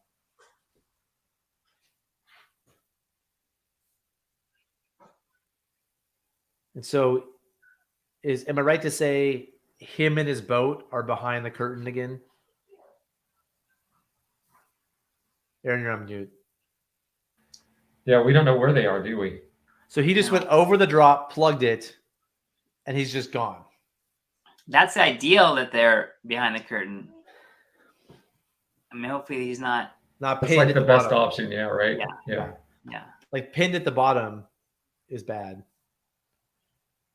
And losing daylight starts to stress you out because you're like, are we all going to camp here? Right. Wow, 45 minutes. Wow. It's pretty crazy they have GoPro footage of all this. This is, I mean, this is actually him right now looking for his friend. And his friend's been back there for an hour, freaking out.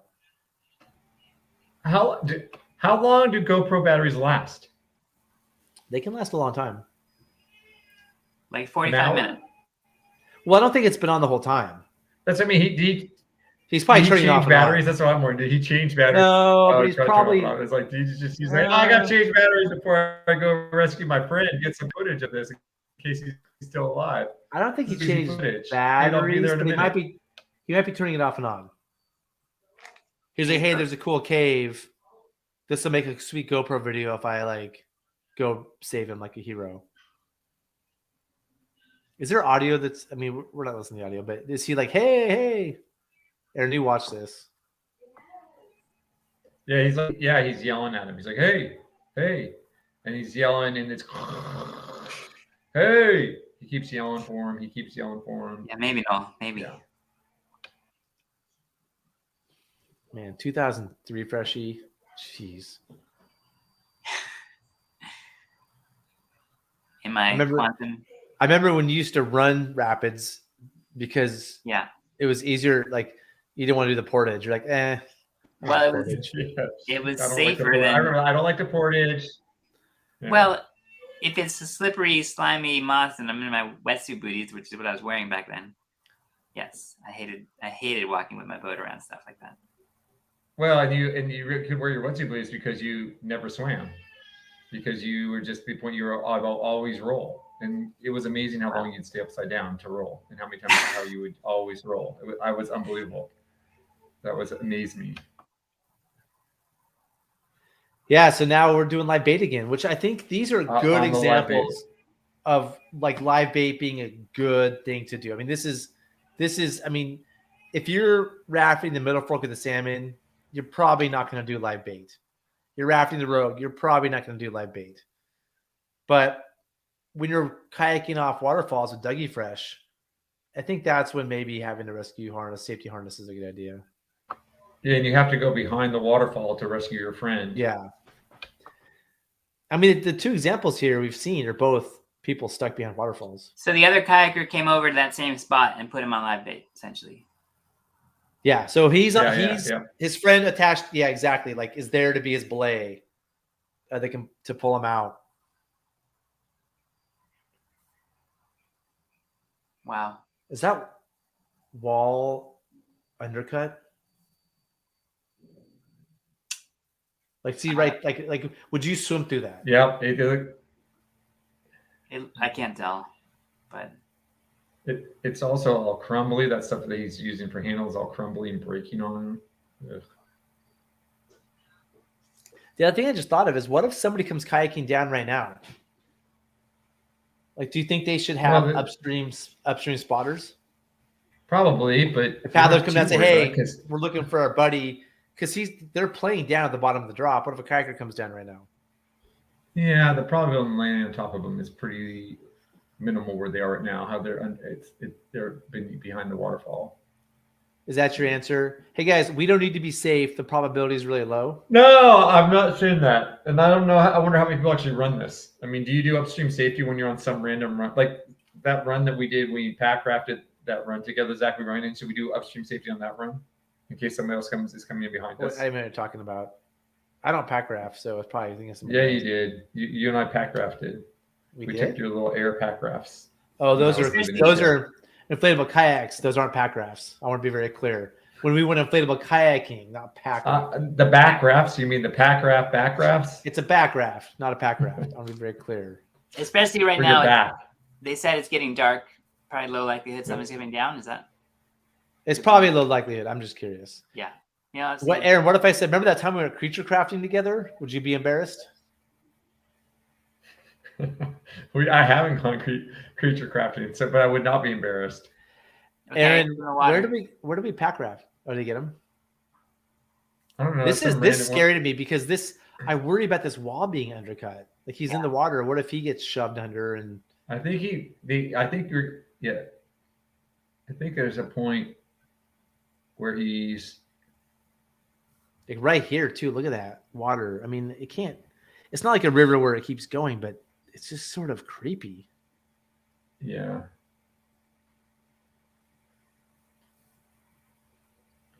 He did mention. He does mention it about it being undercut. Wow, the hold breaks. It is really crumbly rock. Yeah, Curtis has been back there for an hour. It's probably cold, scared, tired. I mean, would you throw him another bag from there? What do you think about that? Like if you had a little Astral throw bag, those little tiny ones, would you throw like a little bag over to pull him over? And pull him into the undercut and help the other person. Well, I mean, he's got you. He can't stay there forever. Are they communicating with him right there? I can't. They're talking, I think. I think he's just yelling at him. He's not sure. I don't think he can hear him. Maybe he can. I'm not sure, but I think he sees him a little bit or something. And just so everybody knows, all of the videos that we watch every week, including this one, there's a link to the real video in the description. So you can scroll down, and while you're doing that, you should like and subscribe. I scroll down, and you can watch the real videos because there's context missing, there's audio. This is just so we can have conversation. Ooh, that hole just broke too. I love how he had to have a swear word closed captioned. He could probably almost break off the rock and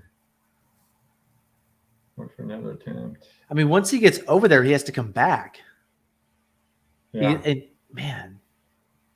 Yep, getting sucked into the undercut. There you go, Zach. Nice call. It just looks scary to me.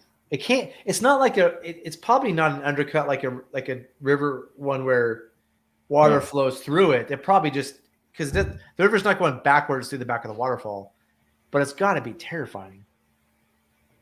Man, you almost want another buddy here with you. Oh, there's a guy on live bait. Isn't that unbelievable? He's been underneath there for an hour. Yeah, at least he's still in his boat. Yeah. God, imagine going over that drop and then coming up on that side. It's got to be so noisy under there. You can't hear anything, I bet. Hour 15. Yeah, his ears are probably ringing from all the noise.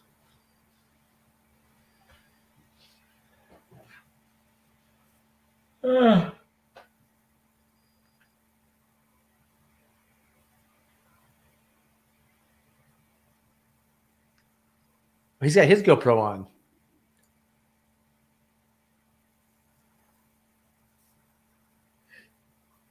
I mean, he could have just done that to begin with. I guess he maybe didn't know it, there was a route out that way. Yeah.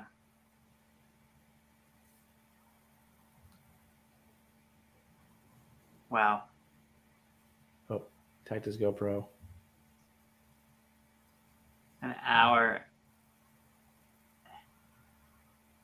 Yeah, that would be exhausting. I mean, especially notice how he's just wearing a t-shirt. Yeah.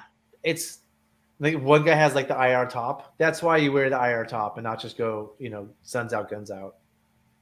Like if you get in a situation like that. Oh, look at that guy with the IR top has your cool salamander visor, Freshie. That guy's old school. That's from the 70s. They all have good. That guy still have one of those around here too, somewhere. Yeah. I never had a salamander. I mean, I always made my own with really? You made your? Oh, that's right. You did make his own. Yeah. They all have GoPros, which is interesting. I'm gonna say this. This is random, but if that nose plug is actually plugging his nose, I bet he's really tired because just trying to exercise with your nose plug for a long time, that makes it a lot harder, actually. Yeah. Have you guys ever tried to do that? Are those nose strips or is that nose plugs? That's a nose plug. He has a nose plug up there. Go.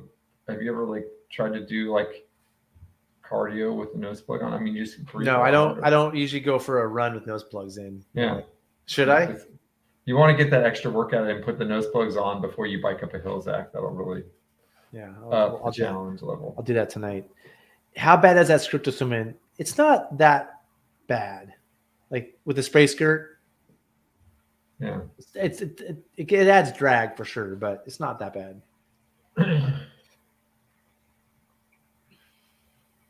Yeah, I mean, what do you think about Heidi's? Two-way radios in every boat. It's been hard for him to pull it out to use it when he's trying to just stay upright, I'm guessing, the whole time he was under there. But imagine these dudes, they've just been hanging out outside. They see him pop out. They're like, what? There's our buddy. I just don't see us realistic. Is that the way? Is that the next drop? I think. No. The next drop is below them. But is there another drop right below, like another 30 footer after this? But getting to Heidi's point, like, I just don't. At the times I've used radios, they've been marginal, and I don't know how realistic it is for us all to like have radios, have them charged. Where do we put them? You know, every time. But I have been carrying a phone with me pretty much all the time, and I'm not sure I can get service stuck behind a waterfall like this. It'd be interesting to call his mom, and be like, "Hey, Mom, yeah, so I'm stuck behind a waterfall. Can you call Johnny?" Tell him.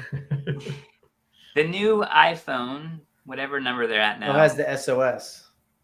It has satellite capabilities. Yeah, I have that one. I have that new phone. Specific. It's one of the reasons I got it, because now I don't have to carry an inReach with me all the time. Yeah. Like I have. Well, supposedly pretty soon every phone is going to be able to do that. I don't know. Well, every iPhone does it. Every new iPhone does. No, so I think every phone is pretty soon going to be able to do it. Zach, this is a question. But why do you think I had this guy on it. How about if one of you talks at a time? Go ahead. Zach, why do you think it's only SOS? How come they didn't just say, we'll charge you a lot, but you can use it like a sat phone? Because the capacity is not there. The capacity of the battery size? The satellite capacity. I met the guy who owns the satellites that Apple is using. So they're not using like Iridium or something else. They're using I think it's Globalstar. So Globalstar sold them the bandwidth. But if Aaron, so like Dougie's friend, Doug's friend. Doug's friend. I talked to him too about this stuff. Well, he was on a trip. A lot of changes coming. Yeah, I did a Metaphor trip with him 10 years ago, and then he did a solo trip with you this summer, right? And he was talking about there's a bunch of change coming down the pipe with all this stuff. Yeah, he's like, it's going to be really exciting. But I thought some stuff was supposed to come out by now, but I'm not sure what the war. This was before the war in Ukraine started, and then I thought it was going to be something to do with all the ones that Musk was sending up. And so I think Musk rerouted a lot of his satellites for the war. I don't know if that's changed. Well, Musk satellites are different than these satellites. But regardless, eventually we were all going to have satellite phone coverage everywhere. Satellite in 100 years, of course. Like, next year. Not sooner than that. Satellite phones. Who knows? Maybe by 100 years from now, it's going to be like crazy. But a year from now, maybe you Android users will get yours too, right? Who knows? But the problem right now is bandwidth. If all of a sudden everybody can just text from wherever, the bandwidth isn't there. And so it's like, hey, let's start with SOS. Let's do baby steps. Let's see how that goes. And then let's get more bandwidth, and then we can text more.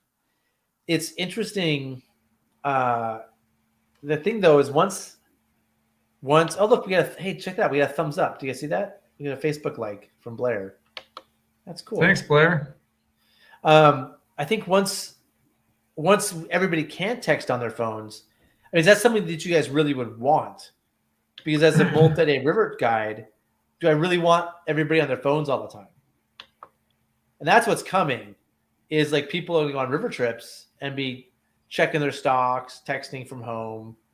Right. Like good question. Instagramming, hey, let's do an Instagram really quick. Hey, can you guys edit out really quick? I got to make a call. So I'm not in any rush to have this stuff personally, but it's coming. It's eventually coming. But I it's already here though. I mean, you can rent satellite phones for trips, and I see people on text. They have those little texting devices that they connect with their phones, and certain guys I know will text their boyfriend or girlfriend every night on the river and be texting back and forth and sharing stuff. It's this right here. I have one right here, and people. They carabiner it to their PFD. Or there was a guy in camp I was on a trip with last year who carabinered it to his like something. So it was all trip. It was here, and then he'd be on his phone and around the share circle texting. It was like you could tell he was zoned out, But he had this thing. So was that a charter group or a regular group?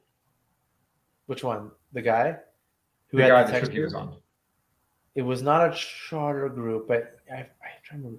He was somebody who was there. He was a unique participant, and I forget what it was. It wasn't a charter group, I don't think.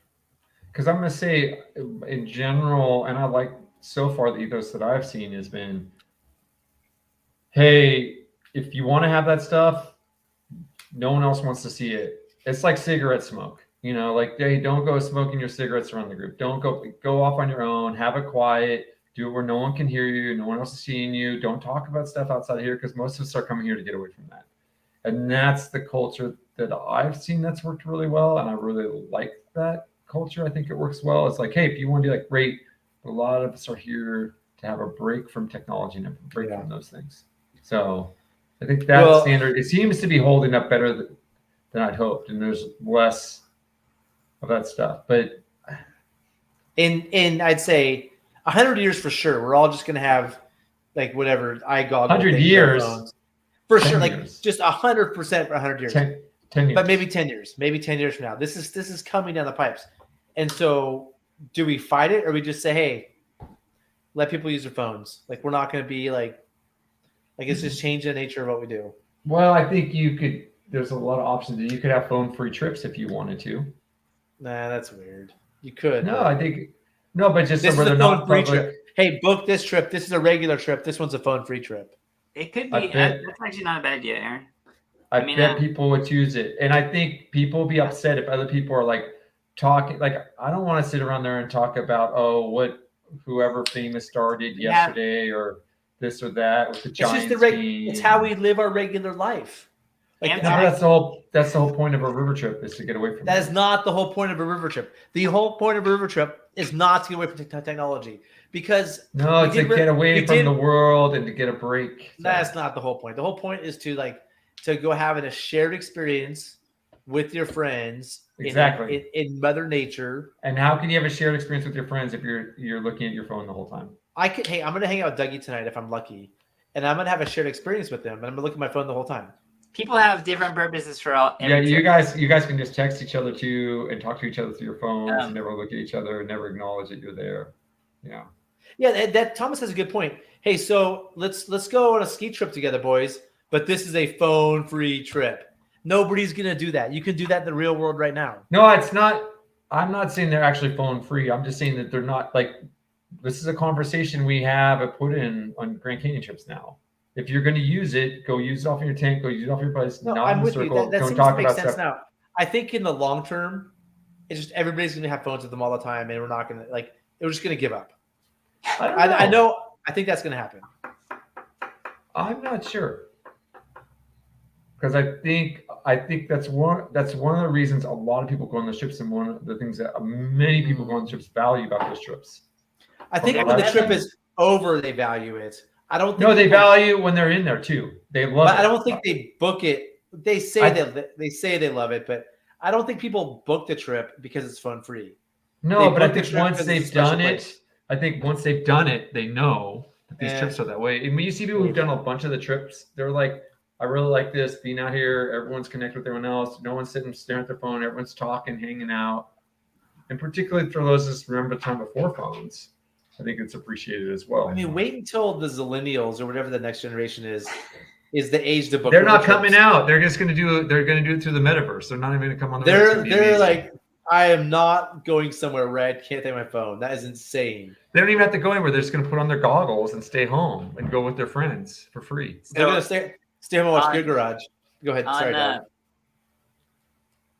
First of all, there's Amtrak cars that are phone free, so that's sort of interesting. That's like a long area. Probably empty a little bit, but also wait. The one place I want my phone is an Amtrak car. Well, there's not on a 10-hour train ride. I am bored senseless. Not every car, but on commute trips, there's like this car is phone free. Don't talk on your phone. But then also, we've had this come up at Knowles quite a bit because people bring cameras, but then cameras turned into phones, and they're just this is just my camera. I'm not bringing it as a phone, but then they have a phone on a Knowles course, which is, we can't really. That's not how we work. So we've been working with this all the time, and it's tough. Where do you guys How do you No, work with it? I don't know. I haven't been involved in about 2 years, so I'm not sure what the latest is. But no, we say no. It's sorry, it's your camera, but you can't bring it. No phones. Period. I bet in 10 years they'll give up on that. Like, So Zach, here's the other question that happens. You're on the Rogue or the Middle Fork, and then I'm on the trip, and I'm like, oh, my mom is sick. I just got a text. I need to go. I can't stay here. I mean, people call us sometimes. Hey, they'll be like, hey, Fred's mom is sick. I bet he wants to know because he might want to leave. And I'm like, do we know he wants to leave? And then we have to make a guess. We have to send in a helicopter or a jet boat or a hiker to say, hey, Fred, your mom's sick. Do you want to leave? Now they can just call Fred and Fred can make a decision. So I feel like I have to make a decision but you can't. for Fred sometimes. Well, so maybe that's different. Maybe I should say Grand Canyon. In Grand Canyon. In band camp. In Grand Canyon, though, evacuations are very limited because you can't have air traffic come in there. And you can't just evacuate out easily. Sorry, Fred. Sorry. You have to say that your mom just got gunned down in a drive-by shooting, and you have to stay for say 8 more days. Wait, there's a difference between being sick and gunned down in a drive-by shooting. And so, in the case of the gunned down the drive-by shooting, I bet they'll get him out of there. What happens if she's had cancer for 2 years and you go on the trip and then your mom passed away? No, they're not going to. They even say that now. They tell you that because people can know that stuff.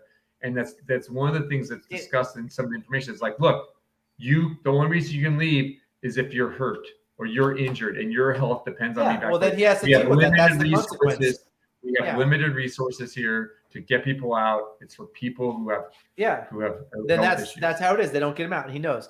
The and problem so with just cruising down the rest of the time, just crying. Yeah. The problem with that information, I have to have this debate a lot because I have to decide whether or not to tell somebody while they're on vacation that they have a family member sick. We have to just make decisions about this, and it not only ruins their trip, it ruins everybody else's trip because everybody knows. And so it's a great way to ruin everybody's vacation. Okay, let's my Grand Canyon trip. It comes back to kind of what Aaron said about his Grand Canyon trip. It's the framing in the beginning of the trip. If you can have a talk with everybody and see what page everybody's on and discuss it, that's helpful. At this point, I think we're gonna do that now for about 5 years. Yeah. Or whenever cell phones are just available in the Grand Canyon, we'll start having talks, and it'll be like COVID. We're gonna wear masks and like get vaccinated and do all these things. You're right. And then after 5 years, we're gonna be like, No, I think it's gonna be like cigarettes. How so? Cigarettes were around a lot longer. It's still annoying. If I'm hanging out around the camp, if I'm hanging around the campfire and someone lights up a cigarette next to me, it's gonna be annoying. If someone's on their cell phone, like, yeah, man, sell the stock, this. Nobody talks on their phones, by the way. They all text. People actually talk on their phones. I called both of you on the phone today, and we talked on the phone. I did talk to both of you on the phone, but it's rare. I will normally text. But my phone is mainly so I can like watch YouTube videos about how the Niners are doing. Right? That's my. And they all say the same thing. Nothing. They don't know. These people don't know anything. But it's really entertaining. It's really entertaining. Anyway, I think Andrew, you had the same conversation we're having. Yeah. I have friends who launched in the Grand Canyon. I think Dougie, we have mutual friends. They launched on the Grand Canyon and they came back and it was COVID world. They left for the Grand Canyon. Everything was fine. They got back and we were all just locked down, wearing masks, like freaking out. And they had we had time to kind of be like, what's going on here? This is happening. They came back and it was immediate and it freaked them out. It really freaked them out. Yep. And I know people on the Grand Canyon when 9/11 happened. And same thing. Zach, you or Aaron too on the Grand Canyon. Do you all have a protocol like once a week you're going to make a phone call out from the field? No. No news is good news. Like oars, you have to call out. I think oars has to call out every night on their cell phone or something weird like that. They want to check in every night. And no, man, you only call if there's a problem. Yeah. Yeah, I agree. I've been around enough situations where people expect to call, and then they don't. They've asked, "Hey, check in," and then they forget to, a battery dies, and then they send the cavalry. Yeah. And it's like, oh no, I just forgot. Send the helicopters back. And so like, I'd rather not have that expectation. Like, call, there's a problem. Like, and don't waste the battery. And every time you pull the sap phone out, it's an opportunity to drop it in the river, have it break, just leave it in the box, keep it safe, save it for an emergency, instead of like, calling out when, for just to say, hey, we're fine. I'll say on the Grand Canyon trips, I'd call out the night before we got off the river sometimes, just to check in to make sure Diamond Creek Road was open if it's monsoon season. Because if it wasn't open that morning, we know we'd have to get on it and we'd have to get out of camp quicker. Because usually you have to get them around 10, but after the walleye leave to go downstream, and otherwise you're like, oh, it's closed and we got to make a lot more miles, so we'll get clear. So sometimes if it's been raining a lot, I might call to check the night before. That's the one thing I would call in sometimes to check about. So and I'll tell the guides when they go out on certain trips, I'm like, hey, like, based on a fire or a landslide, you should probably call me, or you should text me on day 3. Let's just touch base, just in case something weird happened. Like, all us ahead of time say, hey, you probably want this information. Let's touch base on day 4 and day 5 or something like that. Thomas, I agree with you here. I think that I'm gonna say that, and that Tom, okay, that's great. Zach gets all the phone people. I won't go with this company. I'll go with the company that doesn't have the phone people. It's like the cigarette. The company Zach can also have all the people who smoke cigarettes. Who wants to go to the company with all the people who smoke cigarettes? It's totally different. Cigarette company. No. I think that we're moving to a world where we're basically becoming like attached to our phones, and like some people are adamantly against this. Like, no phones on river trips ever. But I just think it's there's restaurants inevitable. and places like that too. They have this. There's other places with no phone rules. There's other places with no phone rules. In 10 years, that's not going to be the case. No, I think phones it's are ubiquitous. More so. Phones are ubiquitous. All right, we've argued enough. I'm tired of you guys. Should we end this thing? Do you have anything else to talk about? You want to know where else you can't use a phone? Where? The Sistine Chapel. Did you just Google that? Yeah. Seriously? You like as you're doing it, do you know how to use a phone? Or you like Googled, where can't you use a phone? In 10 years, you'll be able to use a phone in the Sistine Chapel. I'm not even worried about it. You're not allowed to at pop concerts anymore either. Are you just reading this off the internet? Or did you go to ChatGPT? Caribbean. Wait, did you go to ChatGPT? No, ask them? ChatGPT isn't updated. That's from 2021, so it's not very useful. French restaurants don't allow it. See, there we go. I knew there was restaurants. French restaurants. Detox resorts.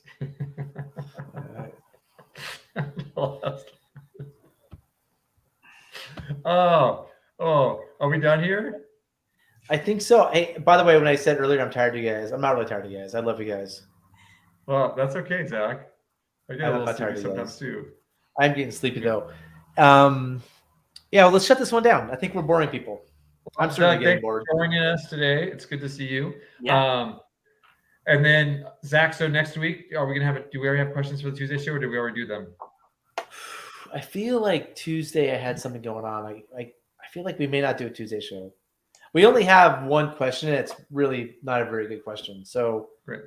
We may or may not do the Tuesday show, but we'll definitely do the Friday show. And you probably noticed Steve wasn't here for the mental angle. I called Steve today. He's driving to his new house, 20 hours from his old house. And you know how we talked about doing a pre-trip talk? Yep. Well, I went kayaking this morning, and I recorded my pre-trip talk. And so next week, we're gonna. I said to Steve, Steve's gonna analyze it. Oh. So next week we're gonna. Sounds interesting. In the mental angle with Steve Welch, we're That's gonna great. review my pre-trip talk. Oh, nice. That's awesome. Yep. That'll be fun. So next week, Friday, we've got the mental angle, and we've got the show on Friday. And then what's going on with the contest? People are just doing it. I mean, there's 5 finalists. Aren't you going to pull out the check and give us an update on the contest? Yeah, here's the check right here. Make me big, Aaron. Oh, you don't need me big. Here's the check. We had a contest. For those of you who don't know, to win $1,000 immersion research gift certificate. And there are 5 finalists, and they are currently going out and making videos to demonstrate why they should be considered the ultimate river runner. And I think that they're due March 6th, if I remember right. I can open it up. It's on Whitewater Guidebook. March 6th. Is it March 6th? We'll look at the contest. I have a little bit forgot about it because it's sort of in hiatus because March 1st. Enter your video by March 1st. So we have 3 winners of the first round, the first bracket, 3 winners of the second bracket. But Heidi won in both. So there's only 5 people moving on to. Don't make me bigger than you guys. It's weird. There's 5 people moving on. They'll send us videos on March 1st, and then we'll judge them, and we'll have winners. Have you received any videos yet? No, it's so far away. And by the way, it's just about a month. About a month. People were concerned about being so cold, and people are going to be dangerous boating. It is beautiful out right now. It is a great time to go boating and work on your videos. So Sweet. I think February is looking to be a nice month for boating. So if you haven't liked or subscribed or whatever you do on Facebook, and if you're listening, do whatever you do, give it the thumbs up or whatever you do on what you. If you're listening, you don't do anything. You just listen. No, the what podcast, you do on podcast, can't you do stuff too when you're listening on the podcast? You can leave a review of the podcast. You can't you listen on your favorite? We're not available on Apple. We're not available on the Apple Music Store or whatever. Yeah. So rate and review or whatever on the Apple there. Leave us 5 stars, whatever you need to do. Zach, how many people are we up to now? Are you up to, I should say? Subscribers, like 9,000 something. We're gonna hit 10,000 by the summer, or by tomorrow if people get their act together and start Doug, have you subscribed yet? Yes. Doug, create more YouTube accounts and keep subscribing. So have all your family members subscribed? That's the question. No. So for your birthday this year, just say, can you subscribe to Gear Garage for me? That would be the best birthday present ever. Yeah. Yeah, there we go. So thank you guys for tuning in. Hey, Aaron, before we shut down, don't forget what you're at. Thomas has a good question. We boated for 2 hours this morning, and my pre-trip talk was 3 minutes. So it's 120 minutes of boating about times, what would Steve think? 0.06? He says 0.6. He says 0.6. So I think that I needed to have a 7.2 minute talk, or maybe, I don't know, a 70-second talk. Anyway, according to Thomas, you should have had a 72-minute talk, I think. So Tom, just so you know, I think it's 0.6%, which is 0.06. It's 0.006, right? 0.6% is 0.006. Yeah, so I should have talked for 0.72 minutes. It's not 0.6%, is it? Yeah, I think it's 0.6%. We need Steve here. I should have talked for basically 45 seconds, and it was 3.5 minutes. All right, there you go. So anyway, we'll do the math when Steve shows up next week. So it wasn't ideal. Sorry to interrupt there, and I just wanted to get that last question. No, we got a couple more comments there. I mean, in Utah, are you really boating? Come on. It's I think all you guys have in Utah is that Skull Rapid. Ice dams, go mountain biking or skiing or something. Yeah, that doesn't sound good. 7, I think it's 0.0. I think it was 0.6%. I think you're supposed to do 7.2 minutes. I think that's what Steve would do. That makes sense. No. 0.7 minutes is like that's less 40 than a minute. Seconds. But Steve built his thing around a 5-day trip, right? Not a 2-hour paddle. Exactly. He wasn't thinking about a 2-hour kayak when he built his plan. Yeah, he's a multi-day person, so he's thinking. No, but it maxed out. It had a limit, right? Yeah, it was 45 minutes. But I don't think he did his percentage based on. I think that the 0.06% is a little flawed because you can't use the same rule for a 2-hour paddle that you use for a 6-day paddle. No, I think, we need Steve here to tell us why it's the best. Anyway. I did whatever that math is. We'll let Steve fix it next week. Although Steve's not known for Steve's really good at German studies, but he's not so good at math. Yeah, he's not known for his math. He gets a little creative, but he likes to. I think he likes to do the math to like connect with us. He's like the three of us. He wants to connect with us, so he wants to bring math in so we can relate. That's the type of guy he is. He's really, really thoughtful. Anyways, thank you guys for tuning in. Appreciate it. Zach, great videos. Thanks for those. Hey, if you guys have any fun videos, please send them to us. You can send a link to them on the website page on Whitewater Guidebook, which I don't know what it's called. Just go to Whitewater Guidebook, or you could, just send a note them there. But yeah, we're getting to wind season, so we're gonna start seeing some wind footage if we don't get some other stuff. So if there's anything you guys have, or you see anything on YouTube that you're like, hey, I'd really like to talk about this, send it to us. We love chatting about it. And thank you guys for tuning in. Appreciate it. You guys have is that it?